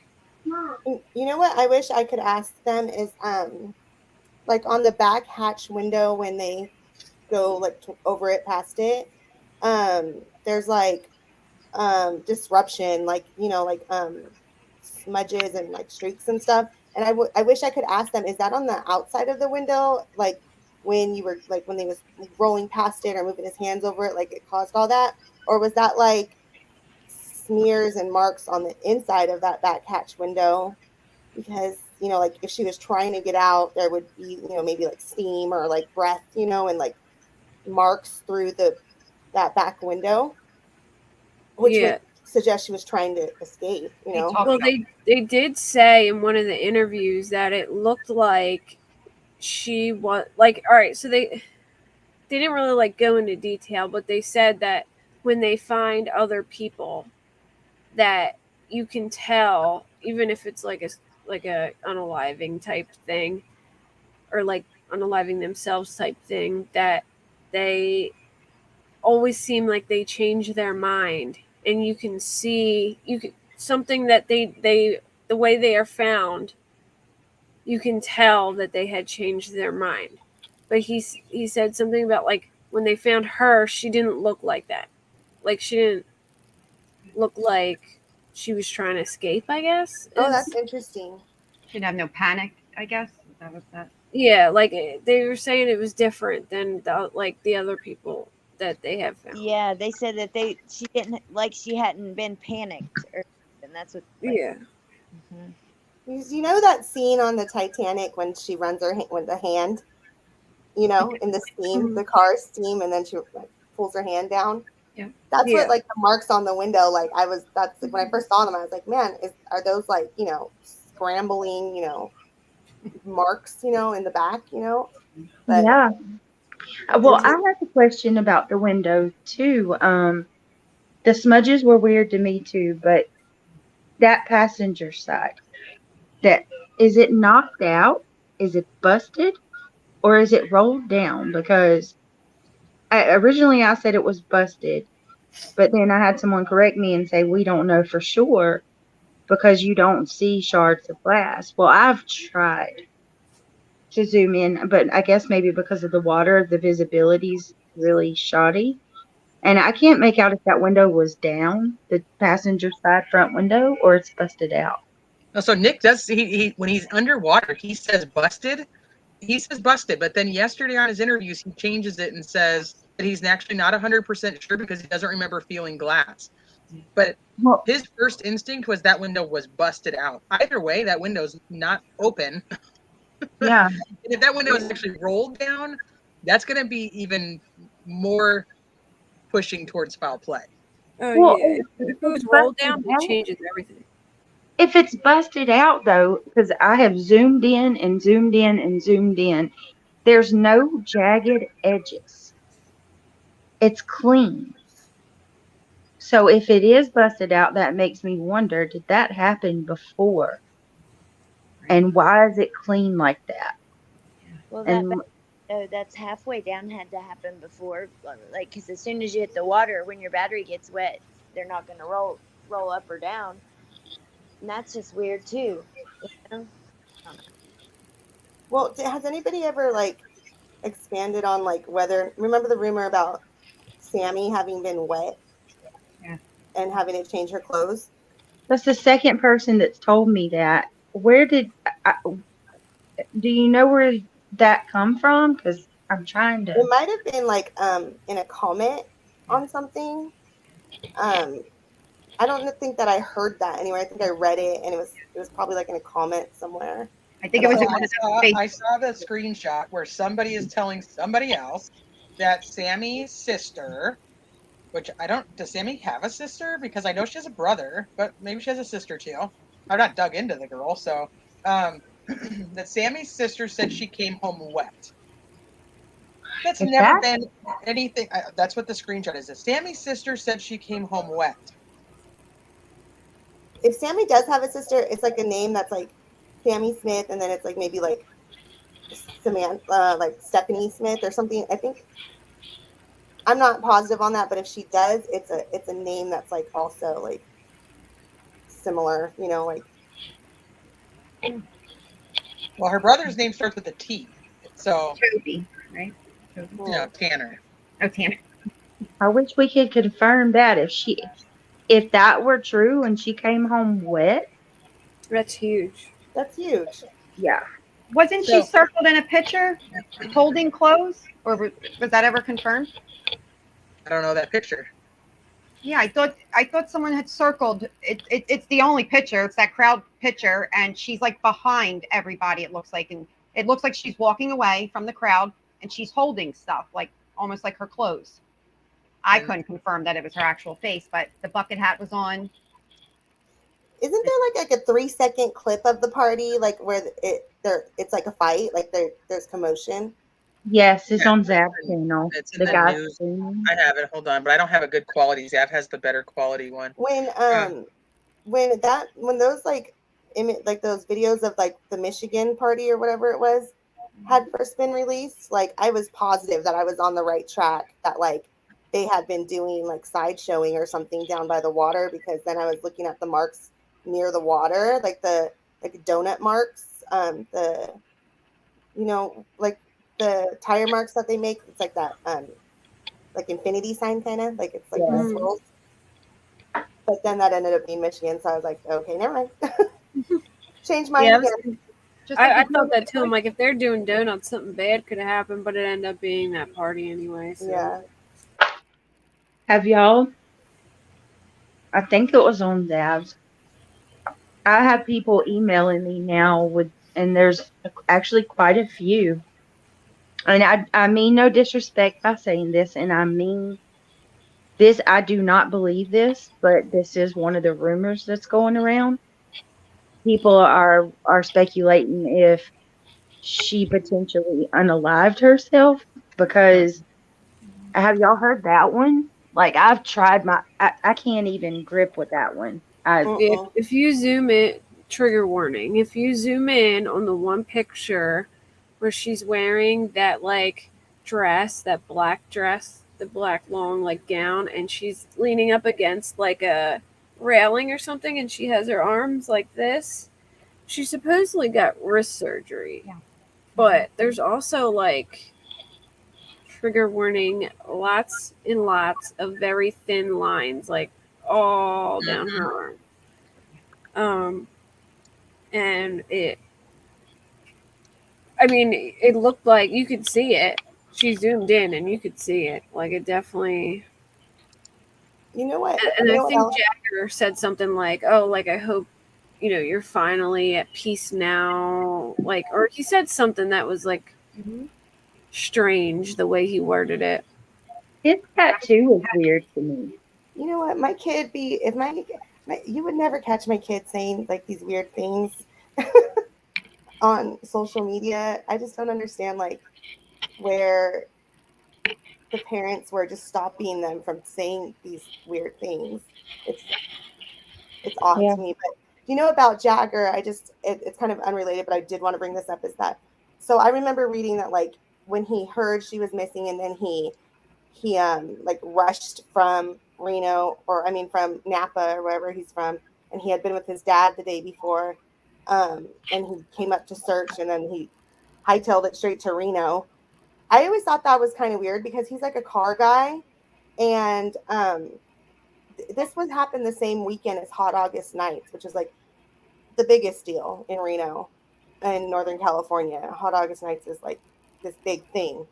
And like, was he like possibly, I just find it weird that he went straight to Reno, and that like he said he comes the next day, but I would think that he would have been interested in Hot August Nights and maybe been up there.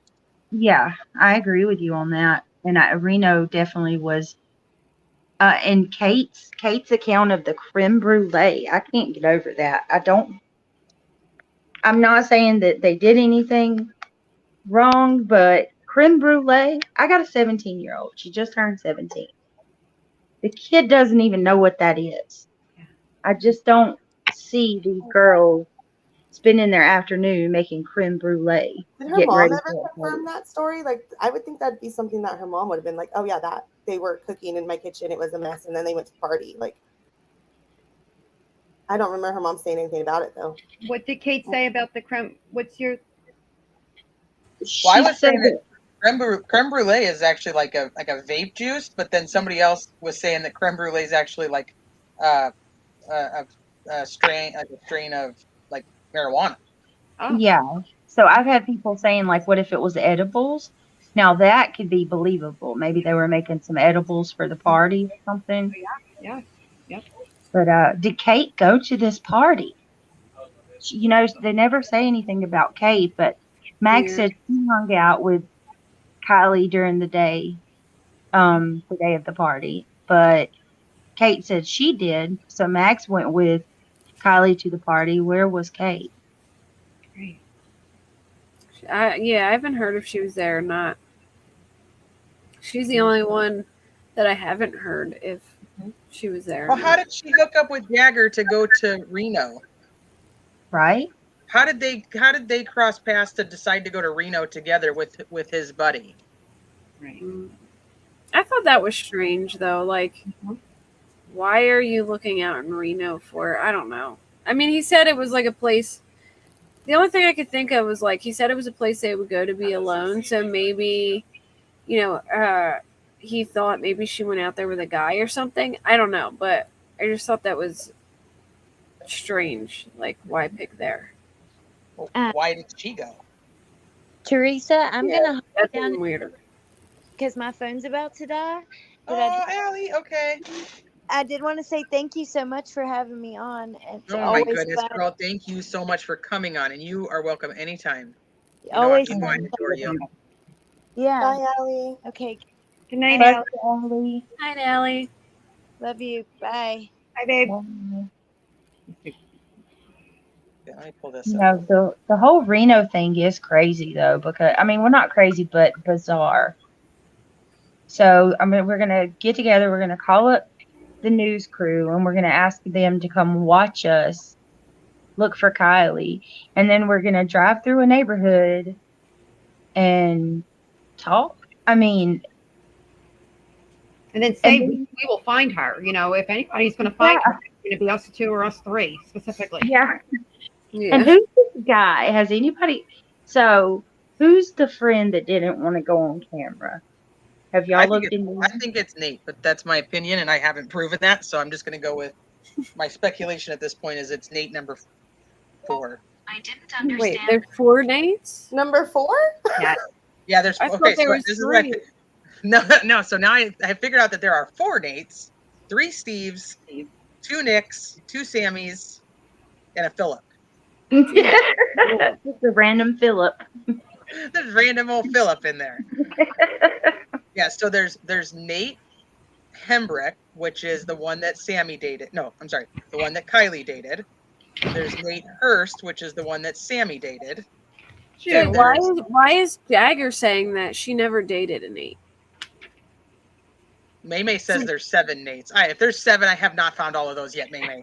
Jagger is saying that Kiely never dated a Nate, and that's bullshit. Excuse my language. Sorry. I'm sorry, but why would Jagger know?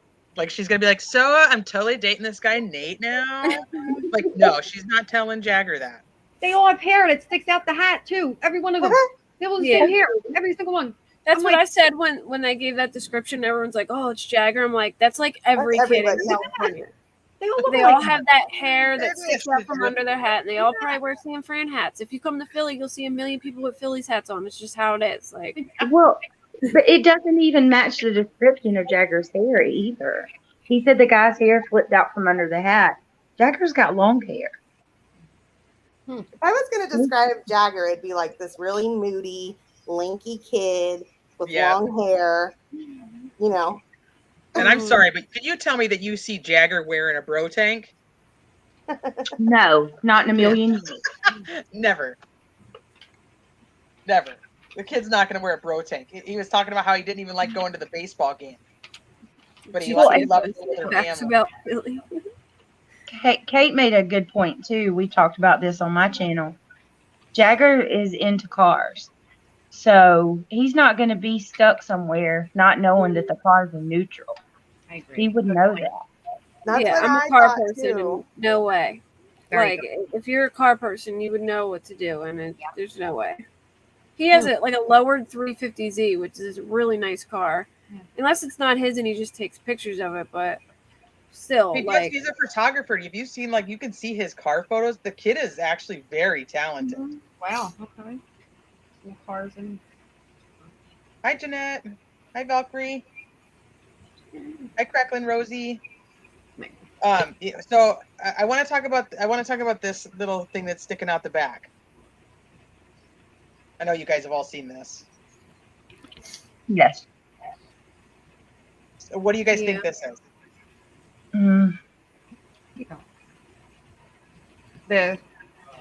I sent it to you. I don't know if you want to play it, but I have it. I already have it up. I'm gonna play it. Mob Cruise? Heck yeah, I want to play it. He did his own reenactment of maybe how this could be, and it kind of worked, I guess. Oh, that's NK's ponytail. Shadows in the driveway. I have oh my gosh. style seatbelt. I have that same seatbelt in the back of my van. You do? I do too, but mine has 3 rows. Like, I feel like that could be something other than a seatbelt. Like it looks like it could be like a pull handle or like something hanging off the back. Like it could be a piece of plastic. It could be the pull handle, but usually the pull handle's not that long. That's really long to be a pull handle. Like, you know, the little ones that you use with your fingers, and just like that's like it could be like a piece of plastic or the backup camera maybe, or it's like making a shadow there too, right? Is that its shadow? Yes. Yeah. Okay, so it is. What if it's like the backup camera or something? You know, like it might not be a seatbelt. My backup camera is like flush with the, like it doesn't shadow, and it's on the license plates in the middle. Let me look up. Usually backup cameras are really small, but let me see. I don't know. I think it's the seatbelt. I really do. To me, it looks like it's sticking out, but I'm wondering if there's a couple things that I've asked, and this is why I was asking you guys, because one, it could very well be the seatbelt. So you guys know, like, and Brittany said like she has it. So you have like the little anchor, and I don't have all those pictures, but you have a little anchor that's up on the top ceiling of the car, and what it does is it goes down through, and it's your middle seat for the back seat. It's the middle seat belt. And so it's really long. But so Mob Crew did a really good video. I'm gonna see if I can pull it up and show it. But I questioned whether someone said backpack, so I asked if the backpack strap. So she's got her MacBook in there. She's got other stuff in there. Could it be like a backpack strap? Other people have speculated that it's her belt that she had on. If that's a good one. A belt loop. I didn't think about that. What about like part of her bodysuit? Maybe. I just can't see why somebody would pull a seatbelt all the way. Like, why would there be a seatbelt all the way back there? Like, I know some people are saying to like strap her down, but like if you're gonna throw somebody in a lake anyway, why would you strap them down? I mean, they're in the car. I just don't. I feel like if you're gonna, like, why even bother?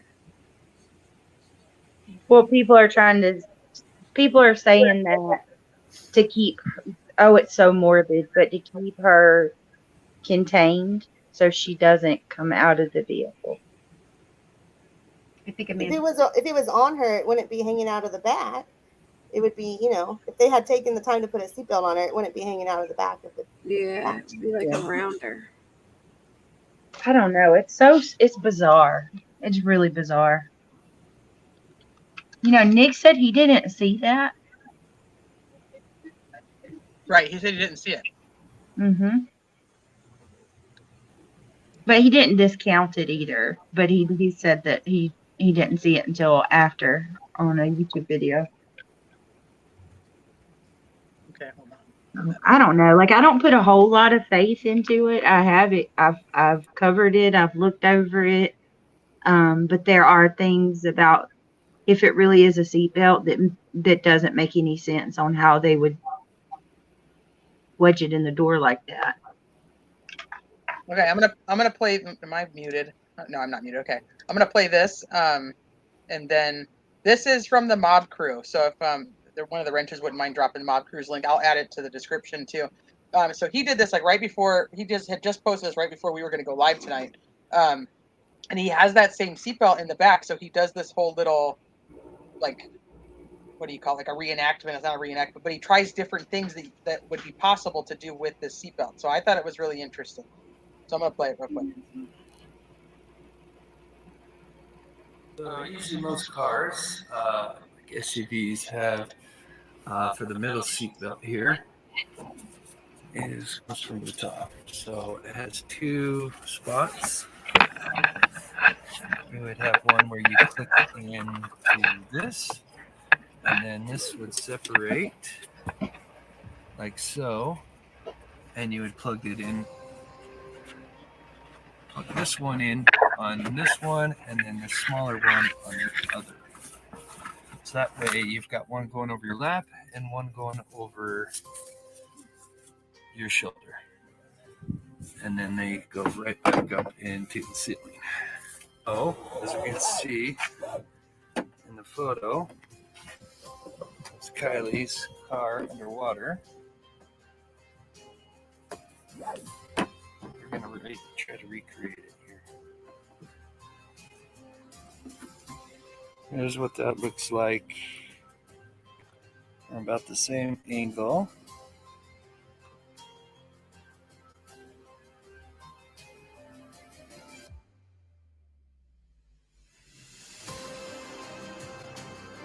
Holy moly, it does look like it.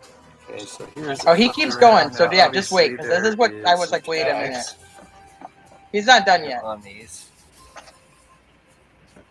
So, see, we don't see the tags, but all of them have tags. My other car.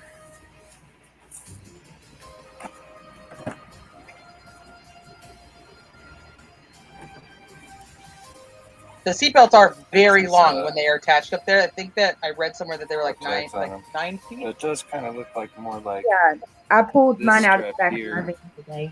Just without the tags and the silver showing. Could be what we're looking at. Something more like it. I think I figured out what position this is. So I don't think, which is even going to make this even more crazy. So I don't think it's the cord just hanging out with the seatbelt like that. Obviously it's tucked in more. What's even more trippy is I think it might be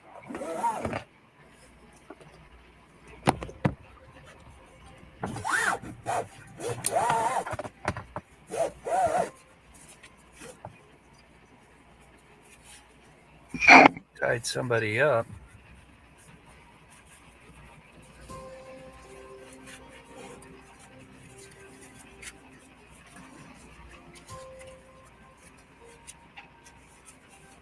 Like that, but you're tied up, and what we're seeing actually,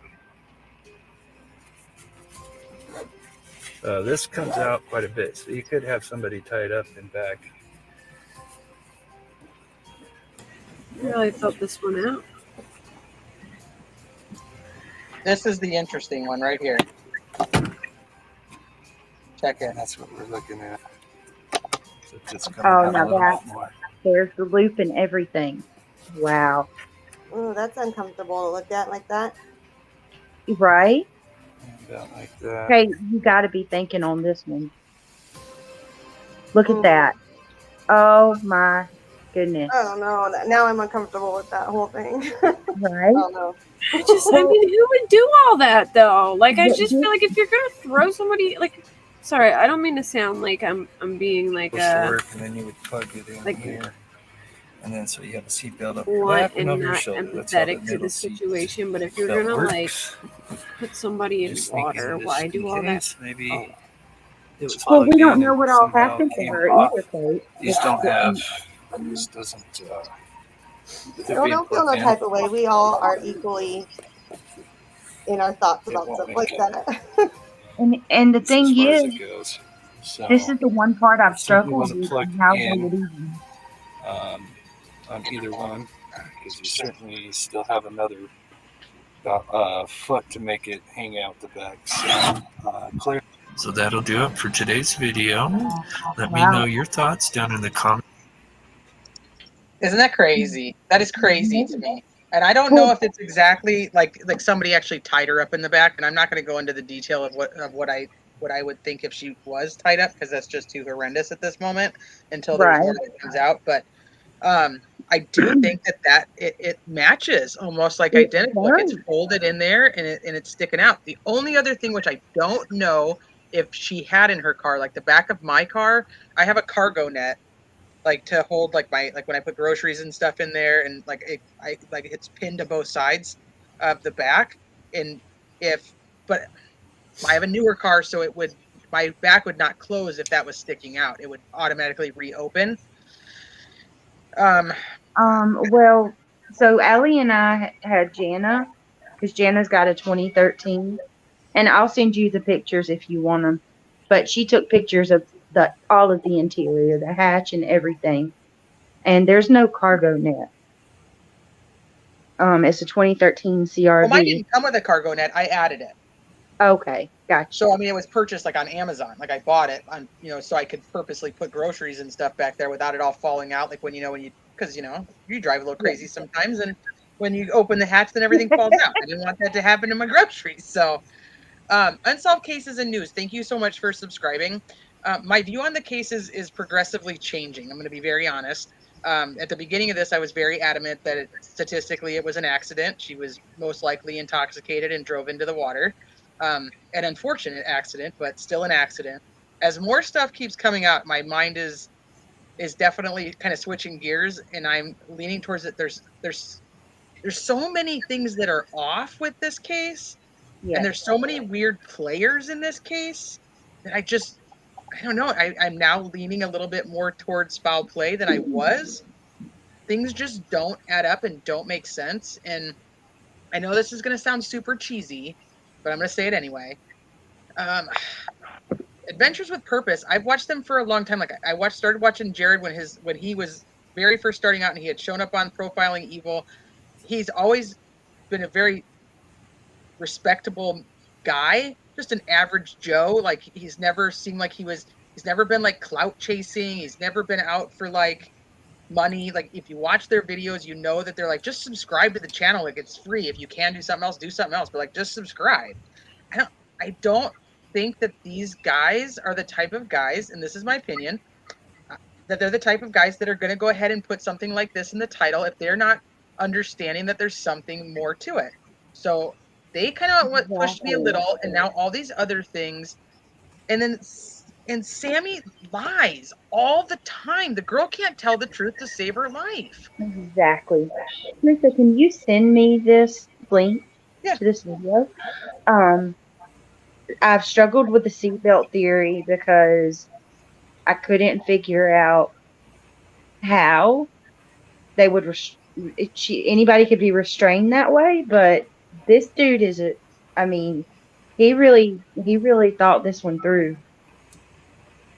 And I don't know if she was technically tied up. Like, I'm not saying she was tied up. I'm saying like there could be something with like tying it around the little back latch. You have the latch that's right there with something tied there.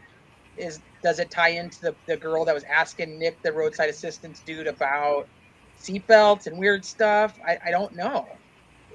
Yeah, that is, it is strange. They asked about the seatbelt. Exactly. And then and as soon as someone had mentioned like the CRV had that way back seatbelt like mine, I was like, well, no wonder. I still don't know how to properly work my middle seatbelt. And also with the whole situation, never mind. I'm drawing a blank. Something just took it out of my head. I forgot what I was going to say. Must not be meant to be. Well, did anybody on here start out with that they thought it was foul play? I did. I thought, but I didn't think of water. I thought that, because Sammy said that she went to sleep, or she was not that she went to sleep, but she was going to potentially stay the night at the campground. I thought genuinely that maybe she went back to her car and crashed.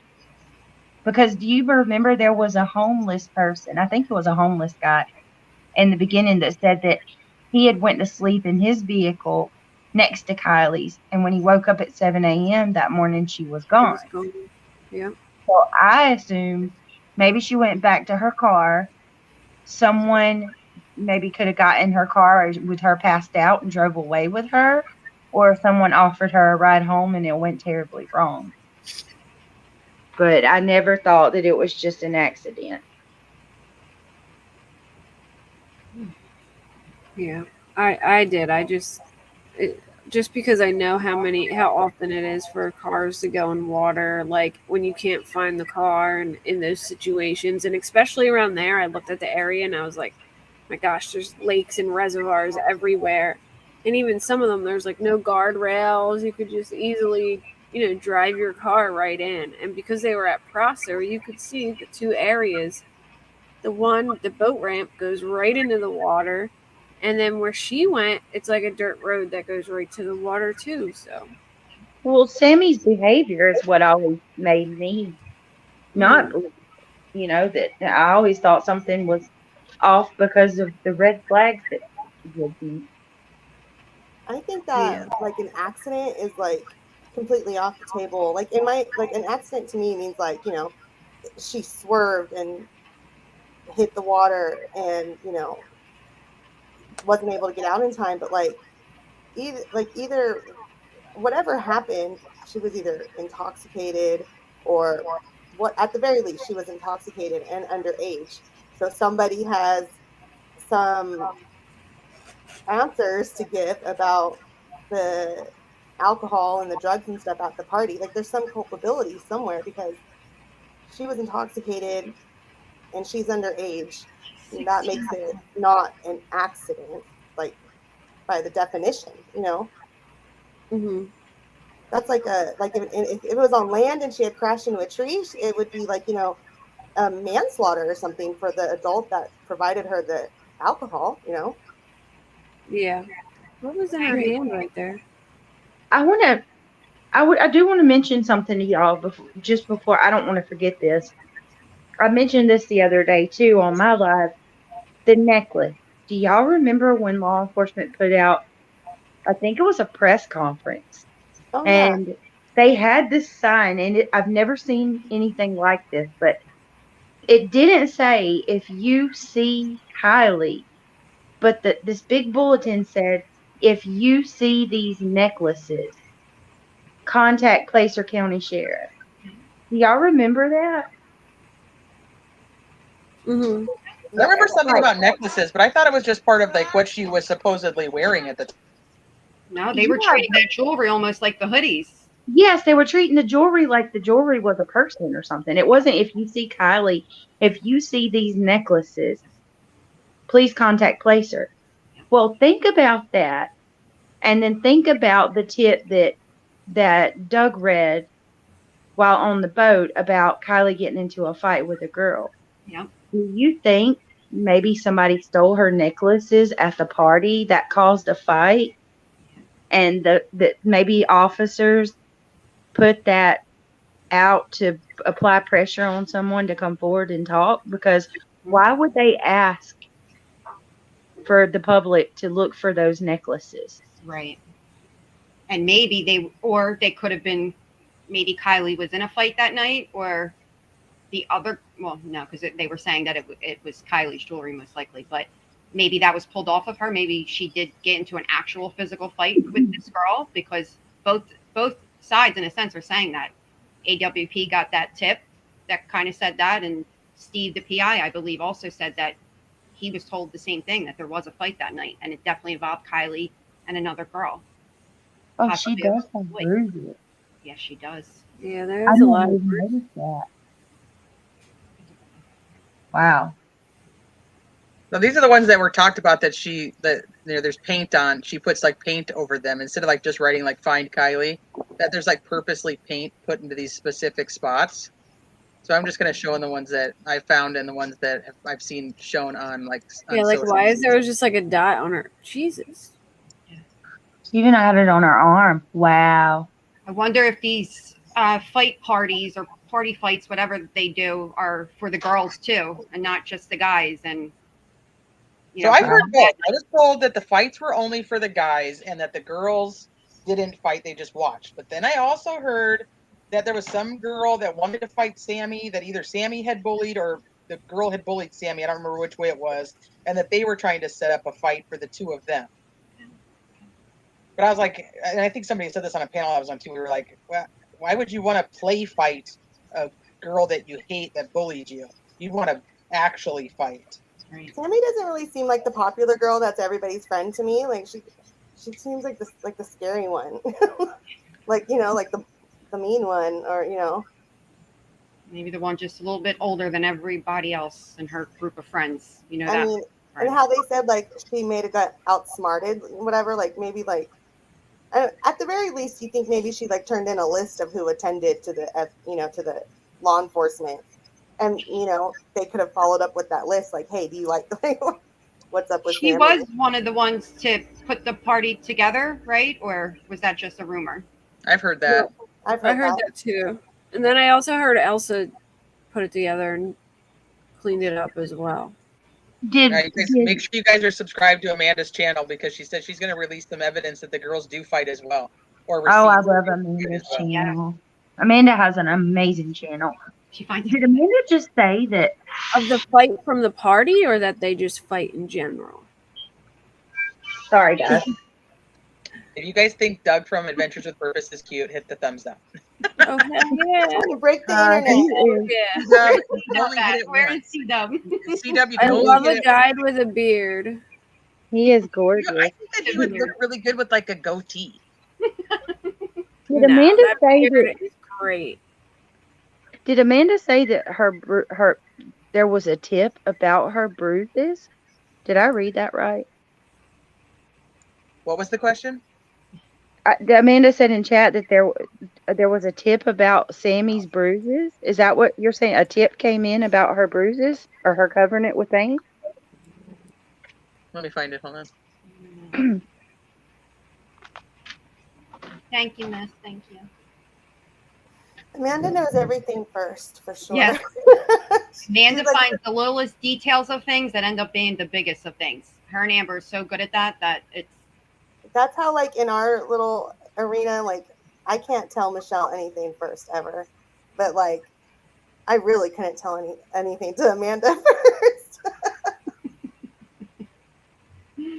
Hi, Sharon. So, I mean, obviously they don't like each other to some extent, because I found it really strange that Mags and Sammy were standing next to each other in a couple pictures, wearing the t-shirts, talking or whatever. But then, like, behind her back, they're all telling everybody, oh, no, she's not friends with her. So it's like, do they secretly not like her? Like, it was just really strange to me how that all went about. Like, they seem friendly with each other at the community thing and in pictures, and like they're working together, but then they're all telling people in DMs that she wasn't even friends with Kiely. Well, the whole social media, Instagram, of who follows who and who doesn't, and here, I guess Sammy doesn't follow Kiely, Kiely doesn't follow Sammy, but Sammy follows Mags, Mags follows Sammy, Sammy follows Jagger, Jagger follows Sammy. It's like Kiely and Sammy don't have the connection. And, with these kids and Instagram, it's, show a very minimal foundation of somewhat of a friendship, but that says a lot in their world, of not following each other. Yeah. I wonder if she was more friends with the other girls and then kind of like grouped herself in with Kiely because they hung out one night.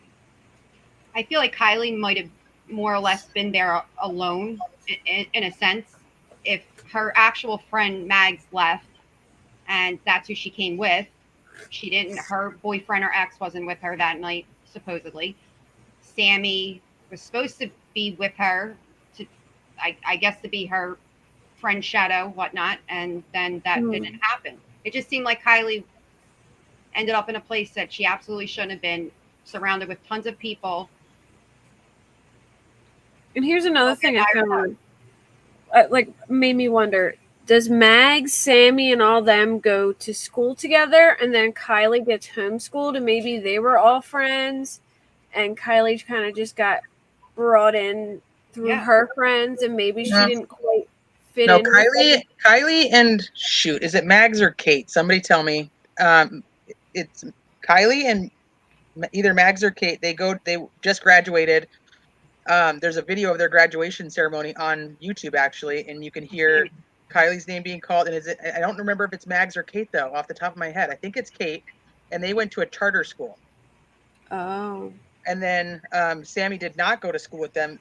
They were supposedly like party friends. Mm-hmm. I'm gonna have to see that video again. I watched it a long time ago. Well, not a long time ago, but enough time in my head where it's been moved out. Did Kiely meet Sammy through her friends, or did, like, that's what I'm trying to figure out. Like, like, did she meet through her friends, or Kylie was a third-year senior? She wasn't a real senior. Makes sense. Yeah. So she wasn't really Autopsy lumped and in with tox results in November seems pretty quick to me, actually. Like, it's usually like 6 weeks. So I don't know, but I've waited on autopsy and tox results before, like personally, and it took months. So I read an article at the very beginning of this live, and what they talked about in the article was that the autopsy results are ready, but they don't mention if the toxicology is technically ready, but they say they are not releasing anything until the investigation is complete from California Highway Patrol on the accident side and Nevada County on the investigation side of whether there was foul play, drugs, whatnot. They're going to release it all together instead of in pieces. And so until all of it's done, we're not going to hear anything. And what does this mean? Kylie was a third-year senior. She wasn't a real senior. What does that mean? She graduated early. Like, she graduated early. You figure she was only 16. Yeah. Yeah, but I don't know what a third-year senior is. What does that mean? I guess she only went to school for 3 years by the time she graduated, like, instead of 4 years. That's what I'm guessing. I don't know. So I graduated at 16 as well, and I was just a junior. I was called a junior when I graduated. Yeah, I think that's what it like. She graduated in her junior year. Yeah, I think probably just like clarifying that she wasn't like in the senior class. Yeah. Did she verify if that was what I'm butchering the way I'm talking. My husband's doing construction. I'm losing my mind. Did Amanda verify if she said a tip come in that Sammy covered herself or with paint to cover her bruises? Or am I losing my mind? I never find that comment, but I'm wondering if she's saying like a tip was actually turned in. Yeah, that was like the way I read it. Hold on, I'll try to find it because it said, Amanda, you know what I'm talking about. I just read it. I thought you said that that was a tip that she covered bruises with paint. Brian's got a point. He's all, this is from a generation that takes pictures of burgers sitting on their plates, and yet we don't know. Yeah. There's no photos. So legit, where's the pictures of the creme brulee if that was a thing? Yeah, right, because they take pictures of everything they do. Where's the creme brulee? Like, I'm curious to know if they've had any parties at the brulee, you're sanctuary taking since. pictures. Take it, Brian. Oh my god. Most of the likes on Jagger's page are not from friends. They're just from random people. Well, yeah, because his profile is open to the public. He doesn't have it private. And then he turned his old account into the Live Long Kylie page, or I think it's Love. Do y'all find his choice of wording for his tattoo odd at all? Stay alive for me? Yeah, that was what I was talking about. I think everything those emo children do is on, honestly. So. Or the MILF and stuff. Now, someone told me that MILF stands for Make It Last Forever. Oh, this becomes a big fight. This is like a big fight in all the chats. Is what does the MILF stand for? But the sticker on the computer is MILF Patrol, which is a brand, and she's got all these different brands that are on her. I googled MILF Patrol and no brand came up. Hold on, I have a picture of it. Does Kylie? I know, I see it, but I googled MILF Patrol to see what it was, and I got nothing but like porn. Does Kylie have siblings? Don't do that. Like 4 pages of porn on Google. I'm like, oh It's man. gonna be banned for weeks now. So this is another big theory that's going around. What do you guys think of this? And Brian brought it up too. Is that there was a big story that the Placer County's K9 just found a ton of fentanyl, and then you've got the Nate C who got arrested for the death of a young girl. I believe she actually passed away in June or July. And he was arrested on August 10th after Kylie went missing. The other thing I go back just a second. The other thing that I heard, was that MILF Patrol was an album by a 24 Dre. I don't know that one though. I've never heard that. I heard that too. But I did hear that. So I don't know. But I know that like the Virginity Rules is a brand, all of that stuff. the sex wax. Like, it took me forever to figure that one out. I was like, it's like really all like surf shop, like PacSun, you know. We sell all kinds of stickers like that around these parts, so I don't know. So with the fentanyl thing, like, I got a really bad taste in my mouth about that because a certain creator went live and created a storm. To this day, I still have people messaging me asking me if that man is at blame for what happened to Kiely, and I'm like, there's literally no connection that we have found at all. Yeah, I'm not so saying that there won't those be. towns up there and the towns bordering it, and I'm not like saying anything, but whatever. Christine those lived are like around this mountain area, by towns. the way, you guys. So Christine is from this area. Yeah, and that's not surprising at all. That good job. They're doing their job. Good job, Canine Ruger. But it doesn't necessarily mean anything connected to Kiely because those mountain towns are just hotspots. It's just a lot of stuff up, not necessarily in Truckee. I'm not sure about Truckee, but I do know like down the hill a little way in some other towns I declined to mention just because I know people specifically from there. So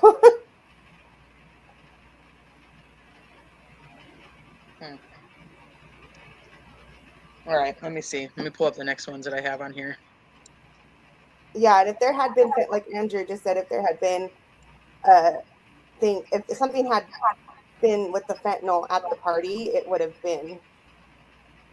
Well, don't you think that would be part of the reason that nobody's talking is that because of all these illegal drugs that were there? And fentanyl's typically laced in with something else. It's not like somebody just goes and takes fentanyl. Like even Nate C., he sold off those pills as Percocets. So. And it's so scary and so dangerous. I don't know like where y'all are from, but from like in Sacramento County and Placer County, like that is just something that you stay on alert about. Like it's just a problem. Yeah, I don't think that was her belt that's sticking out there. It doesn't look like her belt to me. No, I think we would see the silver tabs on it. But I have an issue with the outfit. So Sammy said she wore that outfit to the party. So I don't know teen girls that's gonna go to the party wearing the same thing that they've had on the whole day. Usually girls change. And why are you gonna wear a bodysuit knowing that you're gonna have to go squat out in the woods to pee every 5 minutes? Oh, girl, I wore a bodysuit to go everywhere and anywhere back in the day. Like that, it didn't matter where I was going to be. I'm not even going to get into it because then that's just going to get all over the internet, and that's just not necessary. I'm going to tell you right now, I would have worn the bodysuit. Kiely seems real chill, like like just one of those like chill girls, and I don't necessarily know that I'd be like, oh, she didn't change, like she was, she just seems really like laid back and. I'm torn on that though because I definitely agree with Brittany because we tend to do that, but then she does look like the type of girl. She's just very calm and chill, and that's her outfit for the day, and that's going to be her outfit for the night. And where other girls might have changed a couple times before they even got to the party, so I can see. Yeah, but even when she's all dressed up, she's still not like. Right, she's not. She's very she's natural. She's very, very natural. I do think those are the green Dickies. Yeah, they are. Yeah, for sure. No deal. The green Dickie pants, and they're a very dark green, like a army green. Hunter green, yeah. Hunter green, yeah. They're very dark. I know some people think that they look kind of like a bluish or gray color, but yeah, they're just that really dark green. And then the bodysuit with the spaghetti straps, and you can see like her little hip on the side. Yeah. She's so young. She's so tiny. She just started driving. She's at this party with seniors, and the only person that has said that she went up there to get fucked up is Sammy. How do we know she wasn't really planning on just, or actually, and that other guy that was on that started the whole huge controversy. What's his name? But the only people that say that she was like went to get fucked up or she was fucked up are them, you know, like what if she seems pretty responsible from like her parents' descriptions and stuff. She graduated early, like, and she told her mom she was being, you know, a DD or whatever. Like, who knows, like, what the actual intentions at that party were. Well, yeah, I wonder that myself. Like, did they purposely ask her to go to this party? Because, like somebody else was saying in the chat, like she wasn't going to this party. She was going with her mom, and she changed her plans. So she's hanging out with Kate during the day, making creme brulee, and she changes her plans to go to this party. Who called her? Like, who wanted her to go to this party? Who changed it? Does Mags ask her to take her because she wants to go hook up with her boyfriend? I don't know. And going to the party to stay 10 minutes is strange to me too. Yeah, I think that was on purpose. I think her and her man Ross took off and did their own thing. She probably wasn't supposed to be hanging out with him or whatever. Wasn't supposed to be alone with him, and they. I think the purpose of her going was to go be with him. Like she lied and said she was going to somewhere and actually went and hung out with him. Yeah, I think so. Phoebe asked what time the bodysuit picture was taken. Phoebe, do you mean this bodysuit or do you mean the one that they found? And Max 2002, you want to know, and where is this pic from? Are you talking about the surveillance pic? The surveillance pic is from a grocery store. This one was taken, I want to say, at like 6:09 p.m. Yeah, it was around 6 p.m. I remember that. Austin, don't you worry if you're colorblind. We'll still keep you. So, there was something else too about the. Dang it! I forgot again. Do you see necklaces? They're working on the bathroom, and it's distracting me, and I keep forgetting what I want to say. Is there a necklace right here? It's hard to tell. Brittany, you got a good one. He's working on some construction on a Friday night. Girl, he does everything late.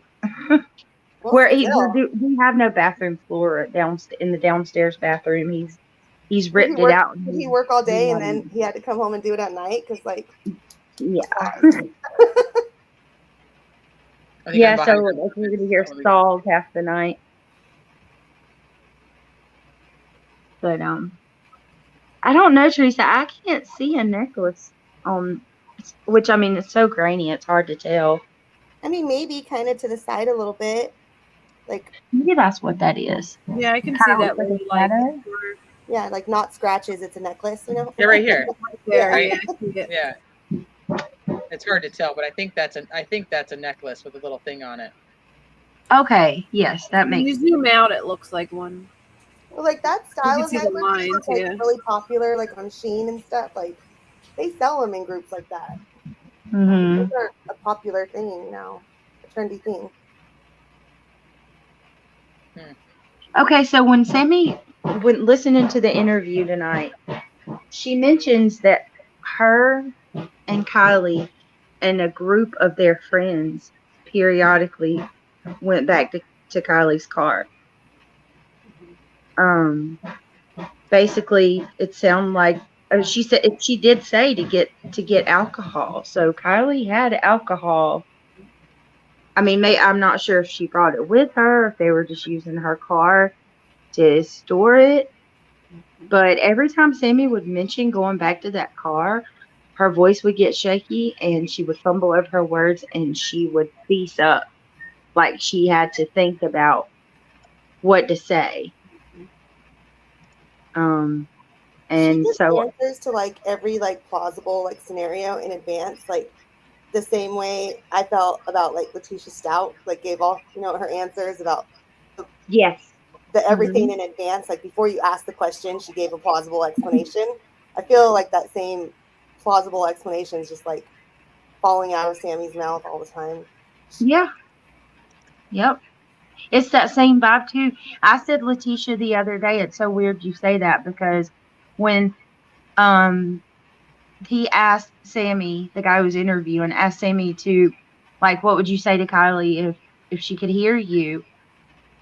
It was so, oh God, like So I'm not trying to be mean, but I had secondhand embarrassment listening to it. Like what she thought she was supposed to say instead of like anything heartfelt. Like, yes, she's like, I can't wait to just drink a boba, and when I see you, I'm going to give you the biggest hug. And it's like, no, stop.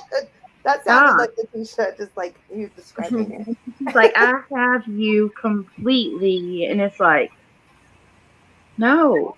But like when she's like, we were already on whatever the freeway right there. We were already on the interstate, or I was in the passenger seat, or just like in advance, like. And why are by you the giving way, who's her drive ended up being? Who is it? Well, you're giving you information that you don't need. Like, you're in the passenger seat of your ride. Okay, Yeah, why? we didn't think you were driving. Okay. Yeah, so I want to know who took her home. I want to know what the phone call, did the phone call really happen? Because how close I does don't she know. live to the actual campground? Yeah. Well, she's the way that she talked, if what she's saying is true, which I don't believe her. She claims she gave Kiely a hug, left the party, and then Kiely called her. So if Kiely called her at 12:36, which we know didn't happen because her phone was off already. Well, she says she gave Kiely a hug and said, "I've got another ride." And then 12:36, she says that Kiely calls her to see if she still needs a ride. But she left at 12:25. So 11 minutes later, Kylie's calling like, "Oh, do you still need a ride?" Even though you just hugged her. Yeah, it makes no sense. Like, I tell you, bye, I'm leaving, and then you call me 10 minutes later and ask me if I need a ride. No, no. Wait, she says she called her after the last ping? So Sammy claims that Kiely called her at 12:36. Yeah, after the last ping. Yeah, law enforcement said, and when law enforcement said her phone was off at 12:33, they said their words were her phone was shut off at 12:33. When they say that, that makes me think that somebody physically shut her phone off. It didn't die. Yeah. See, I think removing the battery and stuff to make it not trackable. And a lot of people's like, well, that's probably consistent with her going into the water because her phone pinged at water's edge. Well, not necessarily, because that, for all we know, someone could have had her phone, switched it off, and chucked it in the water. Which I feel like is what they were looking for. Honestly, I still think that's like why they missed the car, because they weren't actually looking for the car. Then they were looking for her phone. And they looked like dumbasses when they cruised over the car immediately, like feet from the shore. Yeah. Because they weren't ever they were looking for the phone. Where did I see that at? That they weren't looking for a car, they were looking for a phone. And do you guys remember what time she texted her mom? Oh, I can look it up real quick. It was 11:15, I think. Yeah, it was 11 between like 11:15 and 11:30, asking if she could stay another hour. Okay. So this is the map that was shown at the little trailer, the check-in trailer, where it says the last seen August 6th at 1 a.m. Oh yeah. I believe this is what started the conversation between Steve, the PI, and Kiely's grandfather and father, because he questioned. Was that where the ping was? Oh, I'm sorry. I came in on. I wasn't. I'm sorry. Good. I didn't mean to interrupt you. I was just confused with like what we were looking at. I didn't mean to interrupt you. I'm sorry. No, I jumped in on you guys. But yeah, they said the ping was right by the water,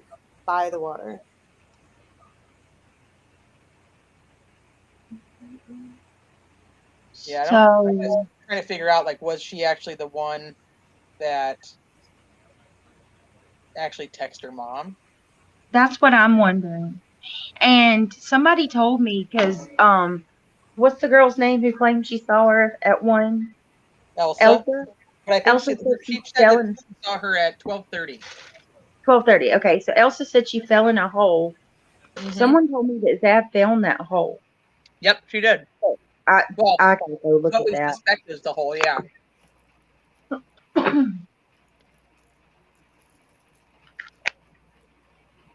I just, oh my goodness. And so then what about? The writing at the top said the spot where she's actually found. Can you guys see that?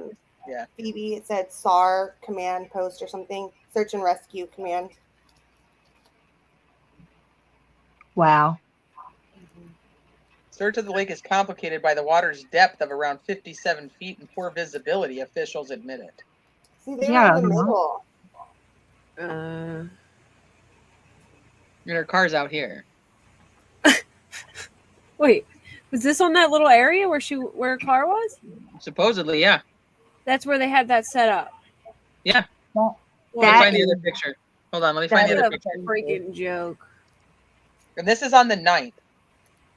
I have this video clip too. I can. So like, what if they like rolled right over that? Oh, look at that big rock right here. This big suspicious rock. Now let's go find the phone, guys. Yeah, right. And so here's my thing. I was saying, like, this was one of the biggest fails, and you would have think like after that happened, they would mind their P's and Q's and do everything they can to, make up for where they lacked.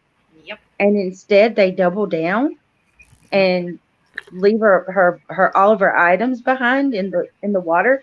And Doug said, and I'm not saying that Doug's lying at all. He's probably told this, but Doug said that after they pulled the car out of the water, that they sent dive teams in and they cased that place thoroughly. Baloney.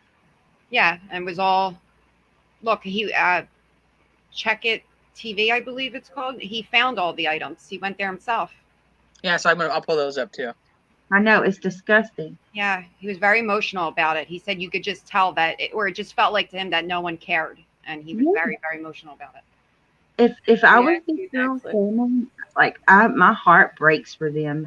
Law enforcement is treating her like she doesn't matter at all.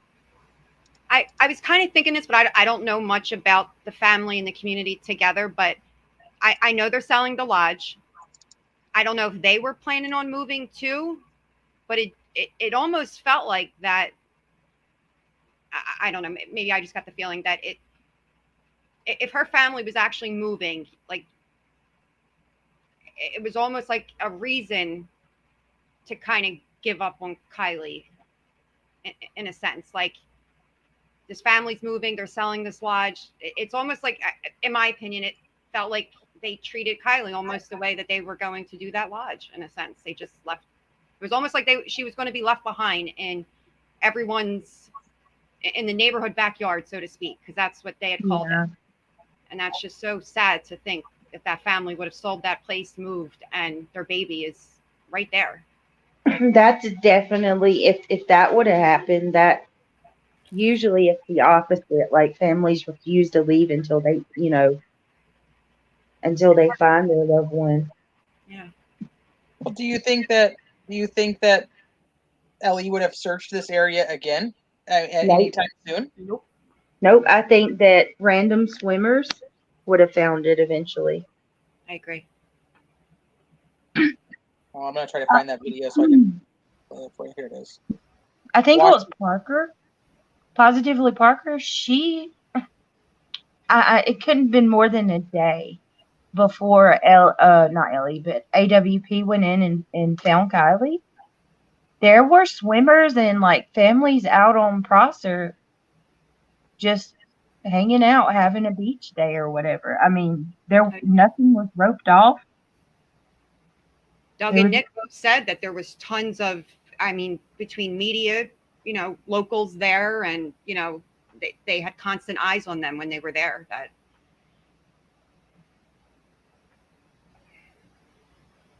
I feel so bad for Kiely and her family. It's weird. I'm trying to get the video to play from where those pictures are taken from, and I can't get it to load. Isn't that weird? I've been having issues with mine too. When I try to screen share, my pictures won't load. Let me see something.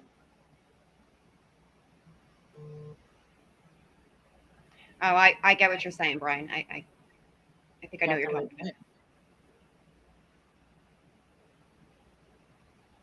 Steph and Michelle, totally. All right, let me see what else I have in here. Somebody was asking, Teresa, is that the guy in the pic from last night? Plus, there's another guy in the pic, second from left. Are they volunteers? These guys are all. Are we talking about these guys? Because these guys are all from, like their rescue teams. I don't know if we're talking about this picture or a different one. I missed it.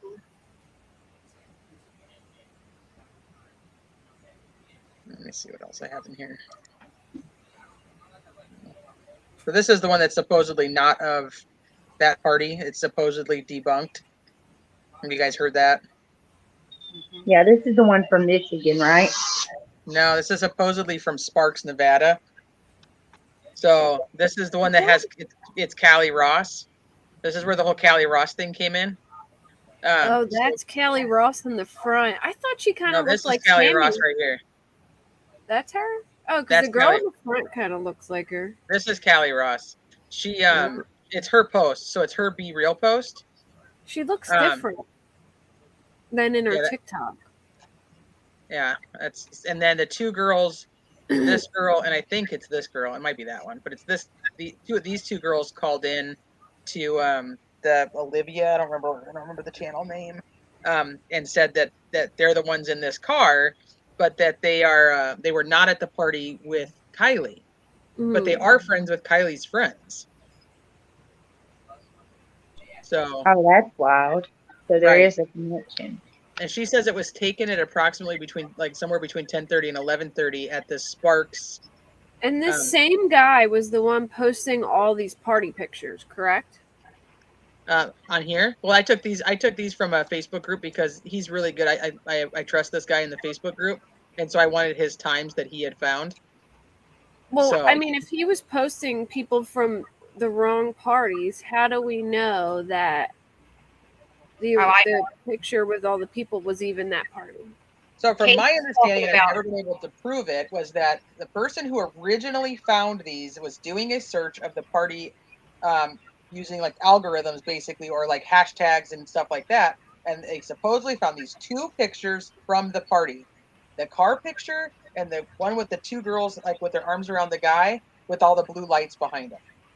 So during their internet search of the photos, this is the two photos they found. But now these girls have supposedly come forward and said that they were at a party, and basically it's by Reno Sparks, and that they were not at the party with Kiely. So maybe none of the pictures are the Prosser party. You get what I'm saying? Like, so the one with the big group of people, is this lady came forward and said that her son and his friend were actually driving. And they took a video of the party, and in that photo of all the people standing is a still shot from that video, and that she sent the video to Sammy, and Sammy sent it to the news. So when you watch it, when you see the photo, it has Sammy Smith up on the top, but it's actually supposedly from these two kids that were driving and saw the party and videotaped it. But that party looks super lame. Yeah. Okay, so here's the evidence. Doesn't look how they described it. It looks like 30 people. Like, I don't know. I'm confused by all of it. It does. It looks like either the beginning of the party or the end of the party. Mm-hmm. I don't think that there was ever even 100 people there. And if you think back where Sammy was showing to the news crew where the party took place, she was like, the people were standing between these trees. You couldn't fit 100 people there, let alone the vehicles. There's no way. I think they had like a get together with all of their closest friends, and for whatever reason, it turned into 100, which later turned into 3, and now we're talking 400 people. Okay, hold on, Brian. So, Brian, you're talking about music, generators running, screaming at the fights. Come on, you all. Come on, you all. I must have missed whatever you said up here, so hold on. You all will see several local cops will be arrested. Okay. Payoff stuff. Well, I've heard that there was a lot of kids at this party that obviously were the children of law enforcement. That's another thing that I have to look into it some more, but someone did send me a document. Teresa, I may have sent it to you. If I didn't, I will. But it's allegedly Ross, Mag's boyfriend's dad, works for Placer County Sheriff. Like he's law enforcement. That Ross's dad is law enforcement? Yes. Okay, so Ross is a Steve. He's one of the 3 Steves. Yes. Ross goes his last name, and he goes by Ross. And his dad's Stephen Ross, right? Well, Claire, you can continue. The car wasn't in the lake that night. So while search was happening, so you think they would drive the damn car in? No. So you're thinking, you're going back to accident. And this is where my accident, I can't let go of the accident, is because if the phone shuts off at 12:33 right there at the water's edge, and because they throw it in the water or whatnot, you think these kids then drive over to Boca or wherever else they go, and then whoever this mastermind is drives the car back and puts her in the water exactly where her phone pinged? That is tough. That's a tough sell for me, that there's anything happening the next day. That's where I go back to accident.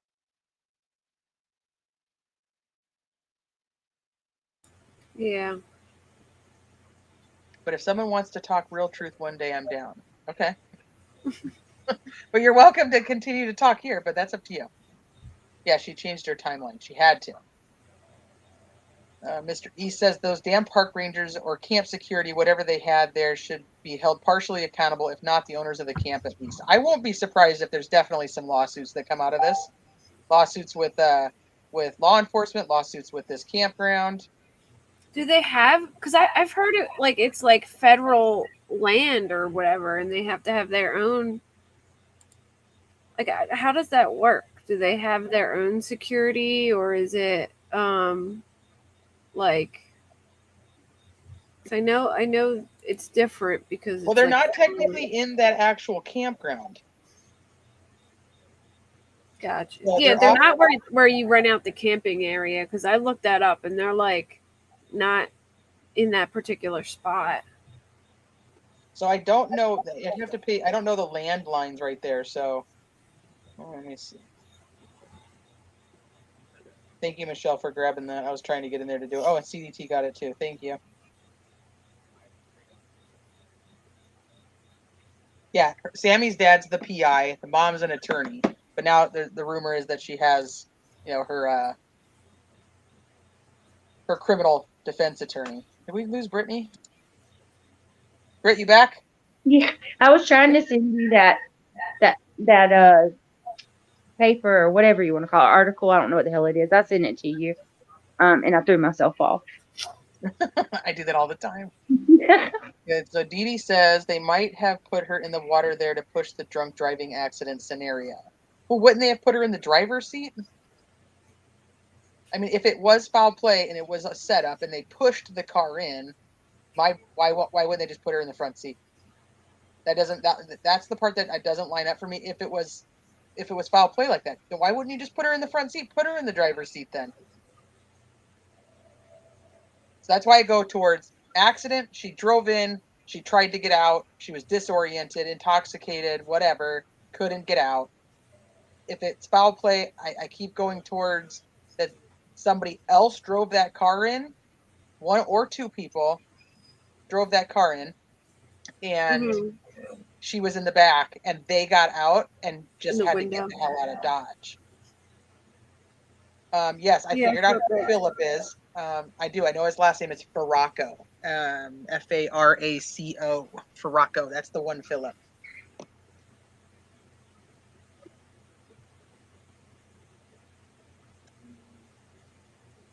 Sharon McAndrews, this is what we were just talking about too. And hi, thank you for coming in.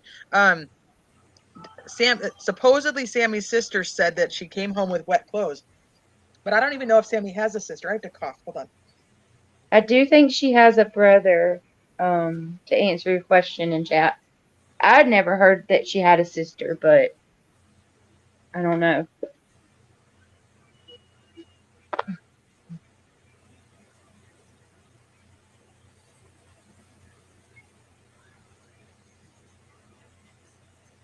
So Sammy does have a brother. I heard she has one brother. That's the only person I know of. I have like a tickle in my throat. There's 80,000 dumb people out there. Yeah, it's true. It's true. Yeah, I agree, Marshall Duff. She downplayed those fights, but I'm telling you, from what I see, their parties are pretty freaking organized. At least these fights and the alcohol. To bring tables. And we were talking about like the mess earlier. Like there's not a lot of trash left behind. If you go look at that bar picture we were all looking at with the sign, it looks like they throw their trash beneath the table. Like maybe they have one designated area where they keep all of their trash, so cleanup's not that hard. I don't know. It's weird. And how did they, Teresa, you live in California. How are these kids getting by with having fires? But we just light a fire. What do you mean? I mean, but regulations with the forest fires and all of that over there. Like, it's a campground. California's like really strict on stuff like that because of how dry it is. True Colors, thank you for dropping in and saying that. I did just see that online. I haven't researched it, so I don't know what happened, but supposedly Colby Ryan's charges have been dropped. I don't know why or what, but I'm going to look into that as soon as we're done with the live. Probably dropped them. And somebody, please, don't talk about other creators in here, please. I appreciate that. I don't know, but we're not all going to like the same people, and I'm okay with it. Just be kind. Let me see.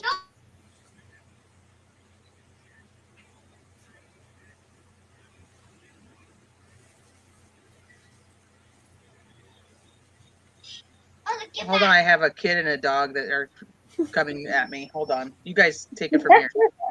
The story of my life. Right. So these were items that he found, the check-it guy from her car. Wonder what that one all the way at the white piece with the green under it. Who had a black beanie? Sorry, 1 second. Hey guys, everyone in chat, we are totally cool with everybody having their own opinion, and we try not to censor that out. But if you don't like what somebody's saying, just scroll and roll, just ignore them or block them. Sorry, Pointer Lover, that you got upset. Brian, maybe we could stop poking. Let's just keep it, cool. We appreciate it a lot. Someone said that they heard Sammy's brother is the third guy with Jagger that didn't want to be on camera. I wonder if we can look at the pictures and see if anyone had a black beanie on like that. I mean, the sus-looking guy in the background of that one picture. There's that guy in the back of the one with the girls with the lights in the background. There's he has like a older. Yeah, he looked like an older guy. Yeah, mustache dude. What if a guy left his hat in her car? Yeah. So people do they do kayak and stuff on there a lot, on that that's what that lake is, like a water sports. I mean, so people are gonna drop stuff.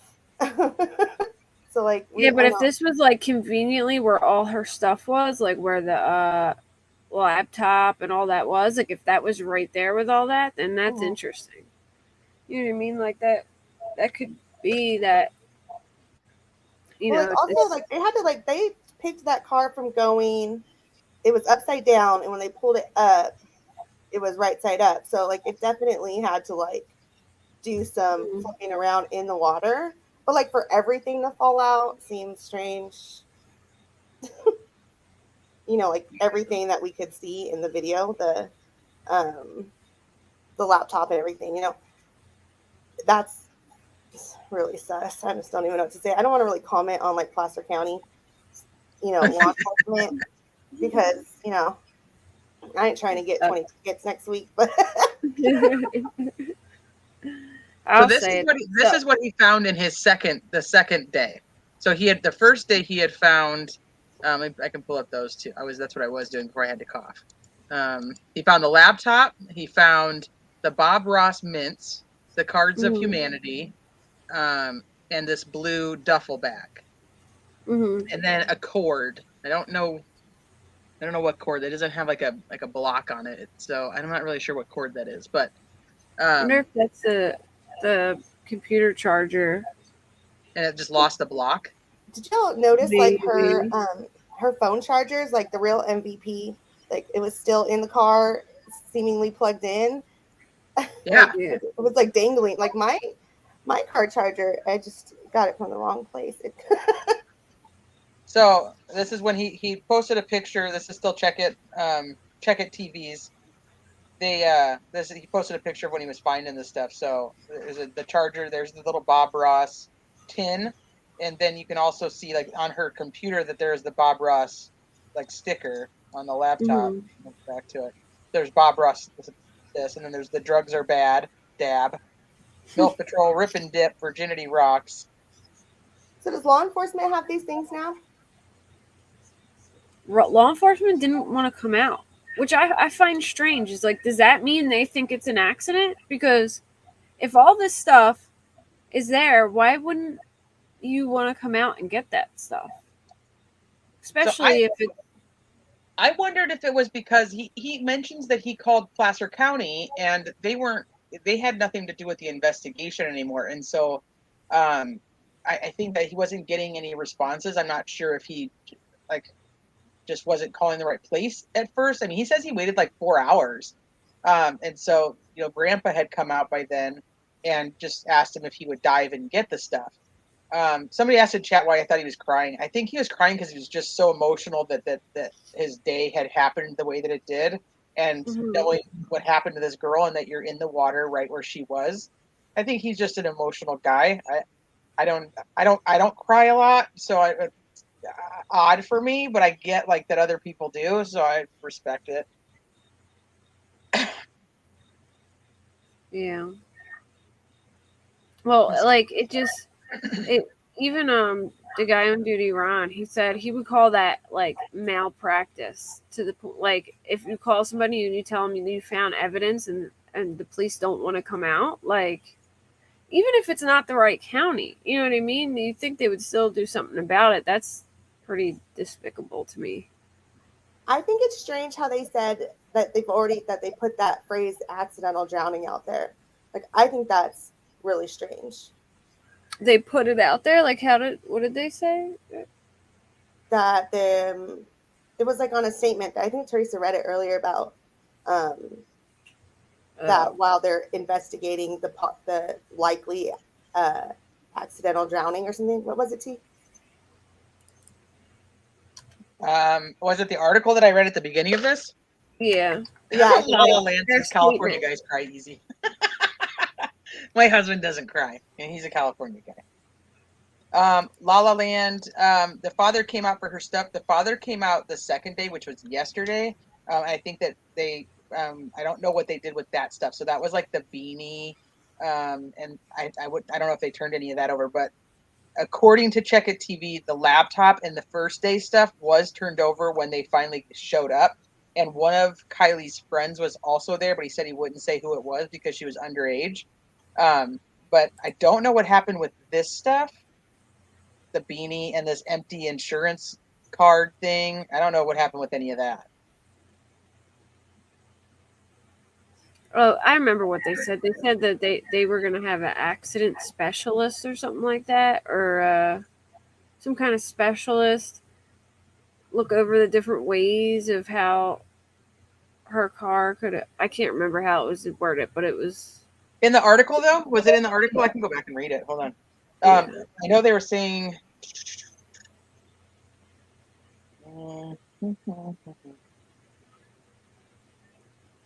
the one that says they'll release it in November. Yeah, this is the Reno Gazette article that I read. Yeah, let me find it. They're working separately and meeting regularly to come up with conclusions about what may have happened the night Kiely disappeared. The California Highway Patrol is working the case as a motor vehicle accident using science to figure out what happened to her car, according to California Highway Patrol Assistant Chief Josh Ehlers. The investigation likely will be able to tell things such as what was happening to the car before it went into the water, and could include things such as if it was in gear, if brakes were used, if it was hit, pushed, or driven into the water, or if it had any mechanical issues. And while Ehlers' team is working to tell the story of the car, the Nevada County Sheriff's Office continues to hunt down leads about what may have happened to Kiely, including if foul play or drugs were involved. Okay, so they mentioned both, like an accident, being looked at as an accident from one side and foul play from the other. At the very beginning, did they say, like, responding to like media or like requests for what could be a likely? I heard you say that likely an accidental drowning. Let me see. Like at the very beginning. We are awaiting the final autopsy reports that will also include the toxicology report. He said once that information is certified, it will be shared. Let's see. Multiple agencies talked about child abduction. Following reports that the party grew to a size large that people were there that Kiely and her friends didn't know.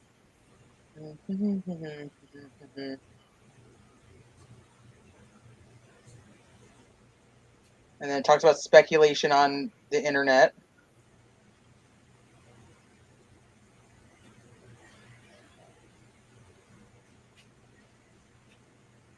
The interview, they call him a tow truck guy, FYI. No, I don't know. Nothing in this one. It might have been something else I read. Maybe.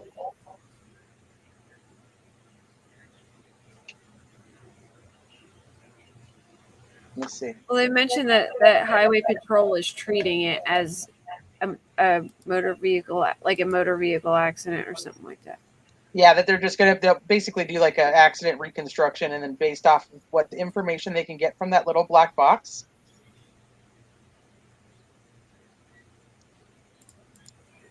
So they'll be able to see exactly what was going on with the car. FBI is not involved anymore. They would know if somebody pushed it in. That's what it says. That's interesting. They could know. Apparently, the assistant chief said they could know. Oh, wow. Well, that would be huge. What if Roadside Nick was called to throw off the cops? His fingerprints are on the gear shift, steering wheel, and the seatbelts. That would be kind of crazy. But, there's also the conflict of everything that happened with the car, and the car not being secured, being flipped over under the water, and then being pulled out. Yes, the CDT, I would think that's going to make it really easy. If that part of the autopsy is done, which we know it is, they would know that if there was something that happened to her before she was put in the water and that it was a cover-up, that they could have easily just announced that it is a criminal investigation based on the fact that there's no water in her lungs, which leads me to believe then that there is water in her lungs, but they don't know if maybe she was unconscious, if she was, tied up, if it was an accident and she floated back there. Otherwise, why wouldn't they just say it's a criminal investigation? I mean, shoot, they don't even have Jalissa Fuentes' body, and they're already naming that it's based on what they have that it's a criminal investigation. Yeah. Oops. Yep. Her being in the water that long will affect the Bach levels. Well, the decomp in general would, so that's going to be a whole other thing. Yeah, well, at least, I mean, can you imagine if AWP didn't come out and, like, I mean, at least they have it in so many days rather than years or not finding her. So hopefully they can, like, get something out of, it being sooner than later. And this is what a lot of people have been complaining about, is that that as the cops were taking the car out of the water, you can see them, or the dive team see them, like, touching the steering wheel and everything else. Oh yeah, and not only that, but when they flip the car, that's disrupting the body too. Like, if you think about it, they should have just took it out the way it was, so they didn't mess with the body any more than it already was. But here they flipped it over in the water, which is flipping her over. You know what I mean? I think that's what Ed was saying on Duty Ron too. He was like, I don't know why they wouldn't have done any of this, but I know that, like, AWP has flipped cars, but they go in and they, like, secure all the windows with, like, netting and such, and then so that nothing falls out. I mean, the fact that all this stuff just fell out of her car. What if this beanie did belong to somebody who was in the car that wasn't supposed to be? Yeah. I get, like, the laptop itself. I don't really know if it's going to be much use to, figuring out anything that happened to her, unless I don't know, because I don't feel like the laptop is going to be that big of a deal. But I do think that there's other things like this. So let's say that there is the roadside assistance guy who comes out and they have to show him the insurance card or whatnot, and now they have this little insurance packet here that's empty. What if there's something on that, like whose fingerprints are on it? Who showed him? Or what if that was some guy's hat? Like, what if that was the guy in the picture? I'm just throwing that out there, not really meaning that. I found that thing that I had thought you had read, which you probably did, but it was in a public records response to somebody, and it said, pursuant to California Government Code, we write in response to the inquiry made to the Nevada County Sheriff's Office under the California Public Records Act, which we received on August 25th for the following records. Oh, you know what? This is the way that they worded it when they did the records request. Okay, so I'm glad to clarify that the law enforcement agents never put it this way. The records request from the media or whoever submitted it. How did they state it? Can you read it again? Yeah, so they have it in quotes. So this is like what came off the records request: the autopsy, toxicology, and all related medical examiner reports for Kiely Rodni regarding the likely accidental drowning at Prosser Creek Reservoir on 8/6/2022. So that was just how the records request had been worded. That's not literally what they said. Amanda Dodson says they wanted another witness for Kiely being alive after the party and wanted her seen with a guy, or wanted a fall guy. Either the person was purposely dressed like Kiely.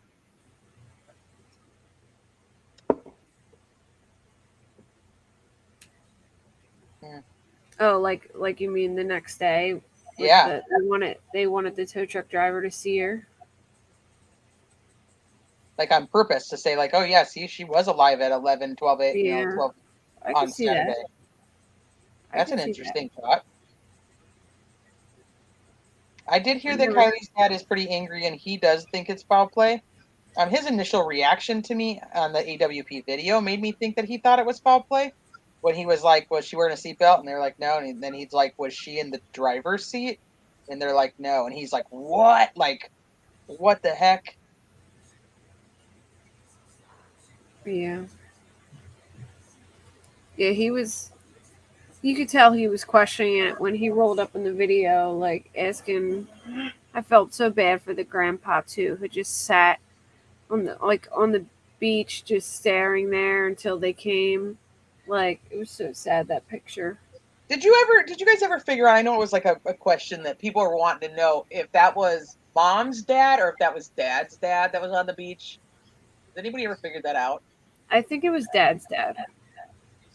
See, I thought it was dad's dad too, but then everybody was telling me I was most likely wrong, or half the people were saying I was wrong, half the people were saying I was right. So, I mean, it seems to me like there's a little, like, rift between the families. I mean, why wouldn't, like I guess how the notifying went down, it seems like there might be like, some kind of separation or miscommunication there. So if Nick has dash cam and you can easily see who these people are, and it's not Kiely, why are there not, and why is nobody being taken in? Well, I mean, you got to think, like, for instance, I followed the Barry Morphew case so hard, and they waited a very long time. They waited a whole year to do anything with him because, I mean, if you don't have enough evidence to prove murder, as soon as you arrest somebody, they can request a speedy trial, and then things get going. Like, after things get going, there's only so much you can do. So, they might be trying to put together a case before arresting anyone, because once you arrest someone, the process starts. You know what I mean? Speaking of Suzanne Morphew, didn't something happen with that like today or like yesterday? So there was like this thing put in, the court system saying that he has to show up in person for like a court date in October, but people were saying that he's requesting some of his personal things back. But then there's heavy like police presence around Puma Path, and it just seems like they're trying to do something on the DL. Like, did you hear that when Linda Stanley was asked about the court date, she said that it was his birthday? Yeah, like what the most ridiculous thing I've ever heard. One, it's not his birthday, and two, why would he go to court for his birthday? I hate Linda Stanley. They're like, I can't stand that woman. I think she's like the worst. Like, get a new DA, please. She stinks, but that's just me. Isn't she the new DA? Not new anymore. Well, not new anymore, but she talk about Flapper County. She lied in her campaign, dude. She lied in her campaign and said that her family was like a family of farmers and hard workers, and her dad's like a computer guy, like a computer tech. And her sister called her out and went to like a newspaper, like a local newspaper, and called her out and said she's lying. And she lied about like her experience and all kinds of stuff. Okay, so Brian's saying that I'm telling you all that Sammy's Nate would totally wear a tank top. I agree with you. So I think Sammy's Nate would totally wear a tank top. And I'm trying to do some more looking into Philip, because I just realized that there was a Philip yesterday, so I haven't done too much looking into his stuff to see if I think he would be a guy that wears a tank top. But I think that Nate absolutely would wear a bro tank. Yeah. I have to see your brother. I don't know. Or Sammy's Nate. I didn't see what he looks like. Sorry, I apologize. I just talked over you for like 20 seconds straight. I think there's like a lag or something, because I didn't even realize you were talking for a second, and then it's fine. Go ahead. That's okay. Teresa says that to me all the time too. I didn't mean it like that. I meant like, it's fine. I didn't even mean to do it over you either. I think I have like a little lag or something.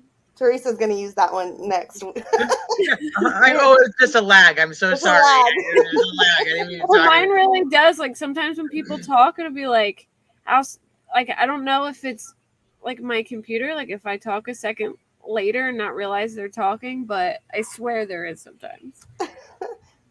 So that who made the video with the seatbelt just now? The mob crew. The mob crew. Okay. So the dedication to put that video for us, like I applaud it. Like took his license plate off. It looked like he even like took some identifying bumper stickers off his car just to make the video for us. So he made a lasso out of a seatbelt. The mob crew, if you're not subbed to the mob crew, you guys should sub to him. That dude he's super chill, and he's he goes out and he just is like looking at stuff and always like hands on. I like that guy. I like his Dylan Rounds coverage. He's doing a lot of good Delphi lately. Really? I haven't watched that, but I'll have to check that out. I like Evil Exists too, because it's always like the facts or whatever he's saying quickly. There's like no fluff. Amanda said last night on last night's live, that she totally cut me off. I don't even remember. See, here's my problem: is I talk fast, my brain goes really fast, so I just say things, and then I'm not. It just has to come out because that's my brain wants it to come out, and that's just how it goes. And so I don't pay attention really when other people cut me off because my brain's still going as fast, started going ahead. So I don't mean to do it, but I do it. I do that too. If you get like 2 or 3 of us on this panel, which is always. Yep.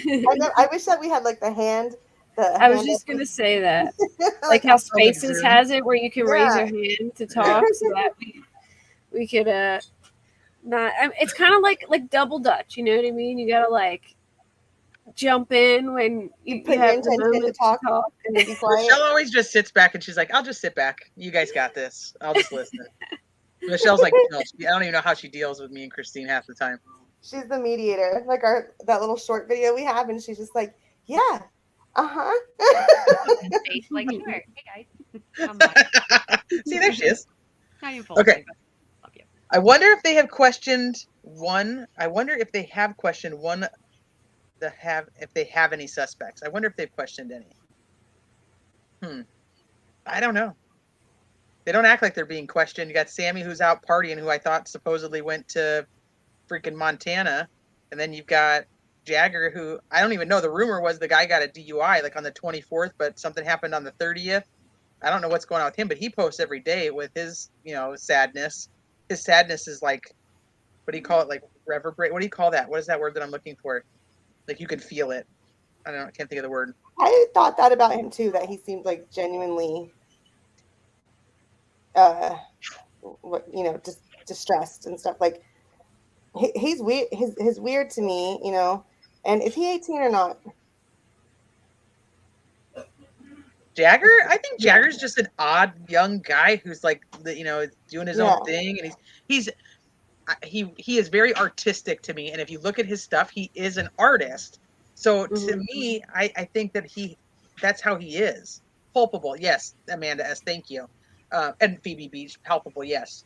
But I think that he's just that artistic, like all in his feelings, and this is my first love, and I moved, and if I hadn't moved and I didn't want to move, but my family made me move, and if I had been there, I could have saved you.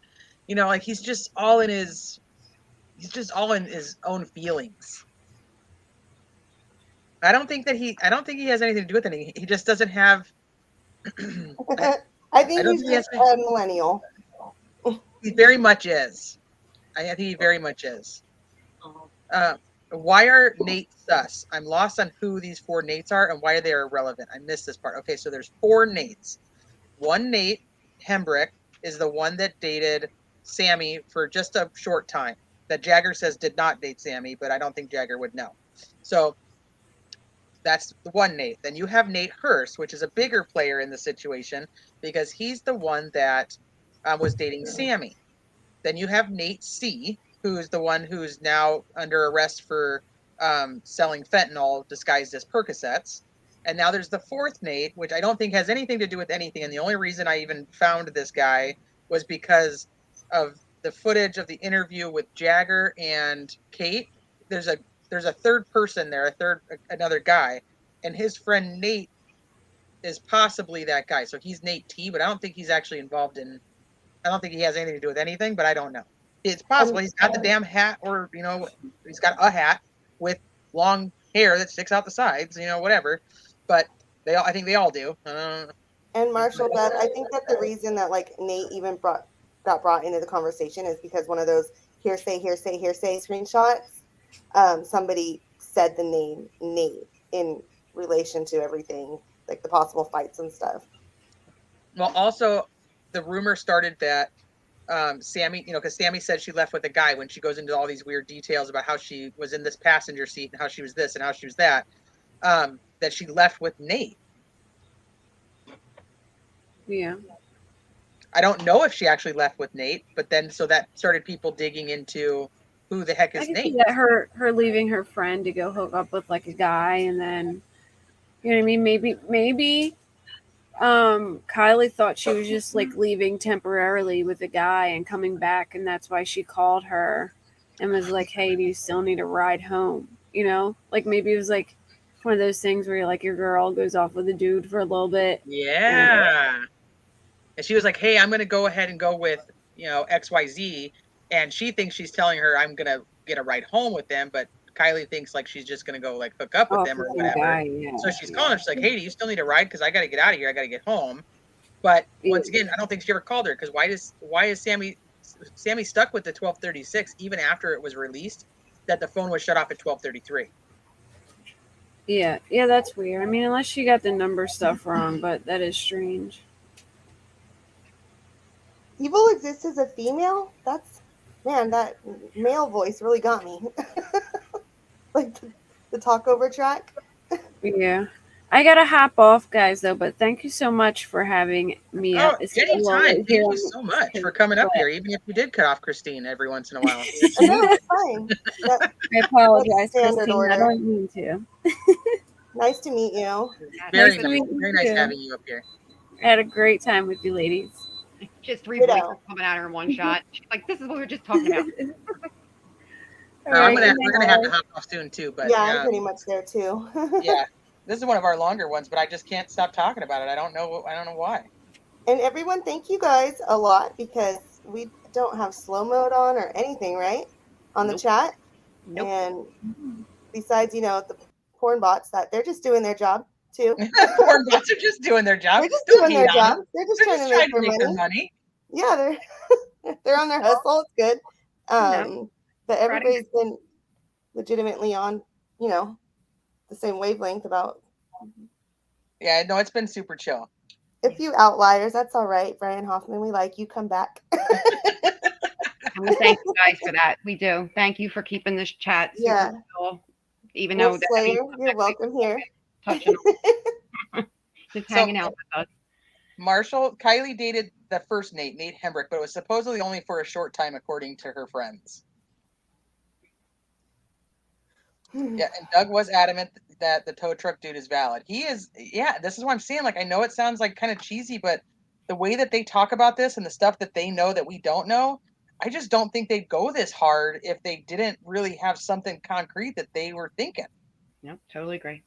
They're too professional. They're too honest. And you know what about them? Also, they're equally as willing to talk about any of their other cases, and they're like equally excited to like tell about those as well. You know, like, you know, because we were talking about them regarding Jalissa last week, and you know they were really, especially Doug was really supportive. He like shared the video about it and stuff. Like they're just, you know, earnest guys out there living.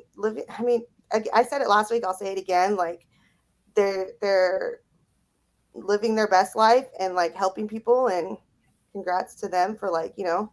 Right. Like, what's your purpose? I dig their like doing something that matters. Whole mantra, everything. What is your purpose? Like we can all be doing something in our day. If we can just maybe contribute one little good thing to this world, it might not be such a bad place. So I dig their whole everything. We always end up in these like smushy moments, right? Yeah. We're so grateful to everybody. We're so grateful. We thank you all. And Austin, don't worry. Don't worry. Thank you, Kelly, for rocking out with us tonight, girl. I'm gonna play him out with the funny video.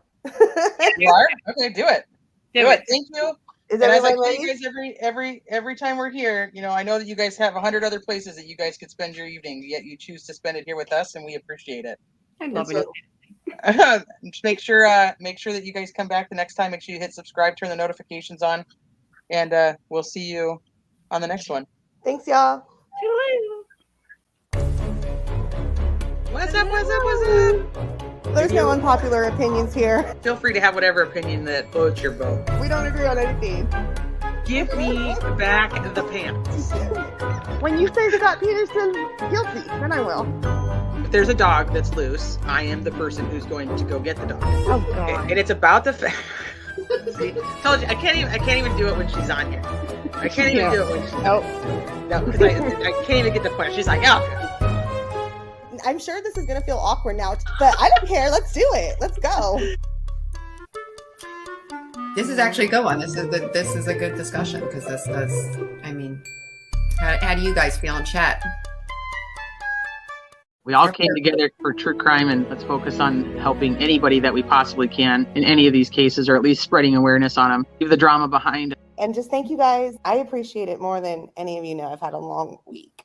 I know a bunch of hoes out here.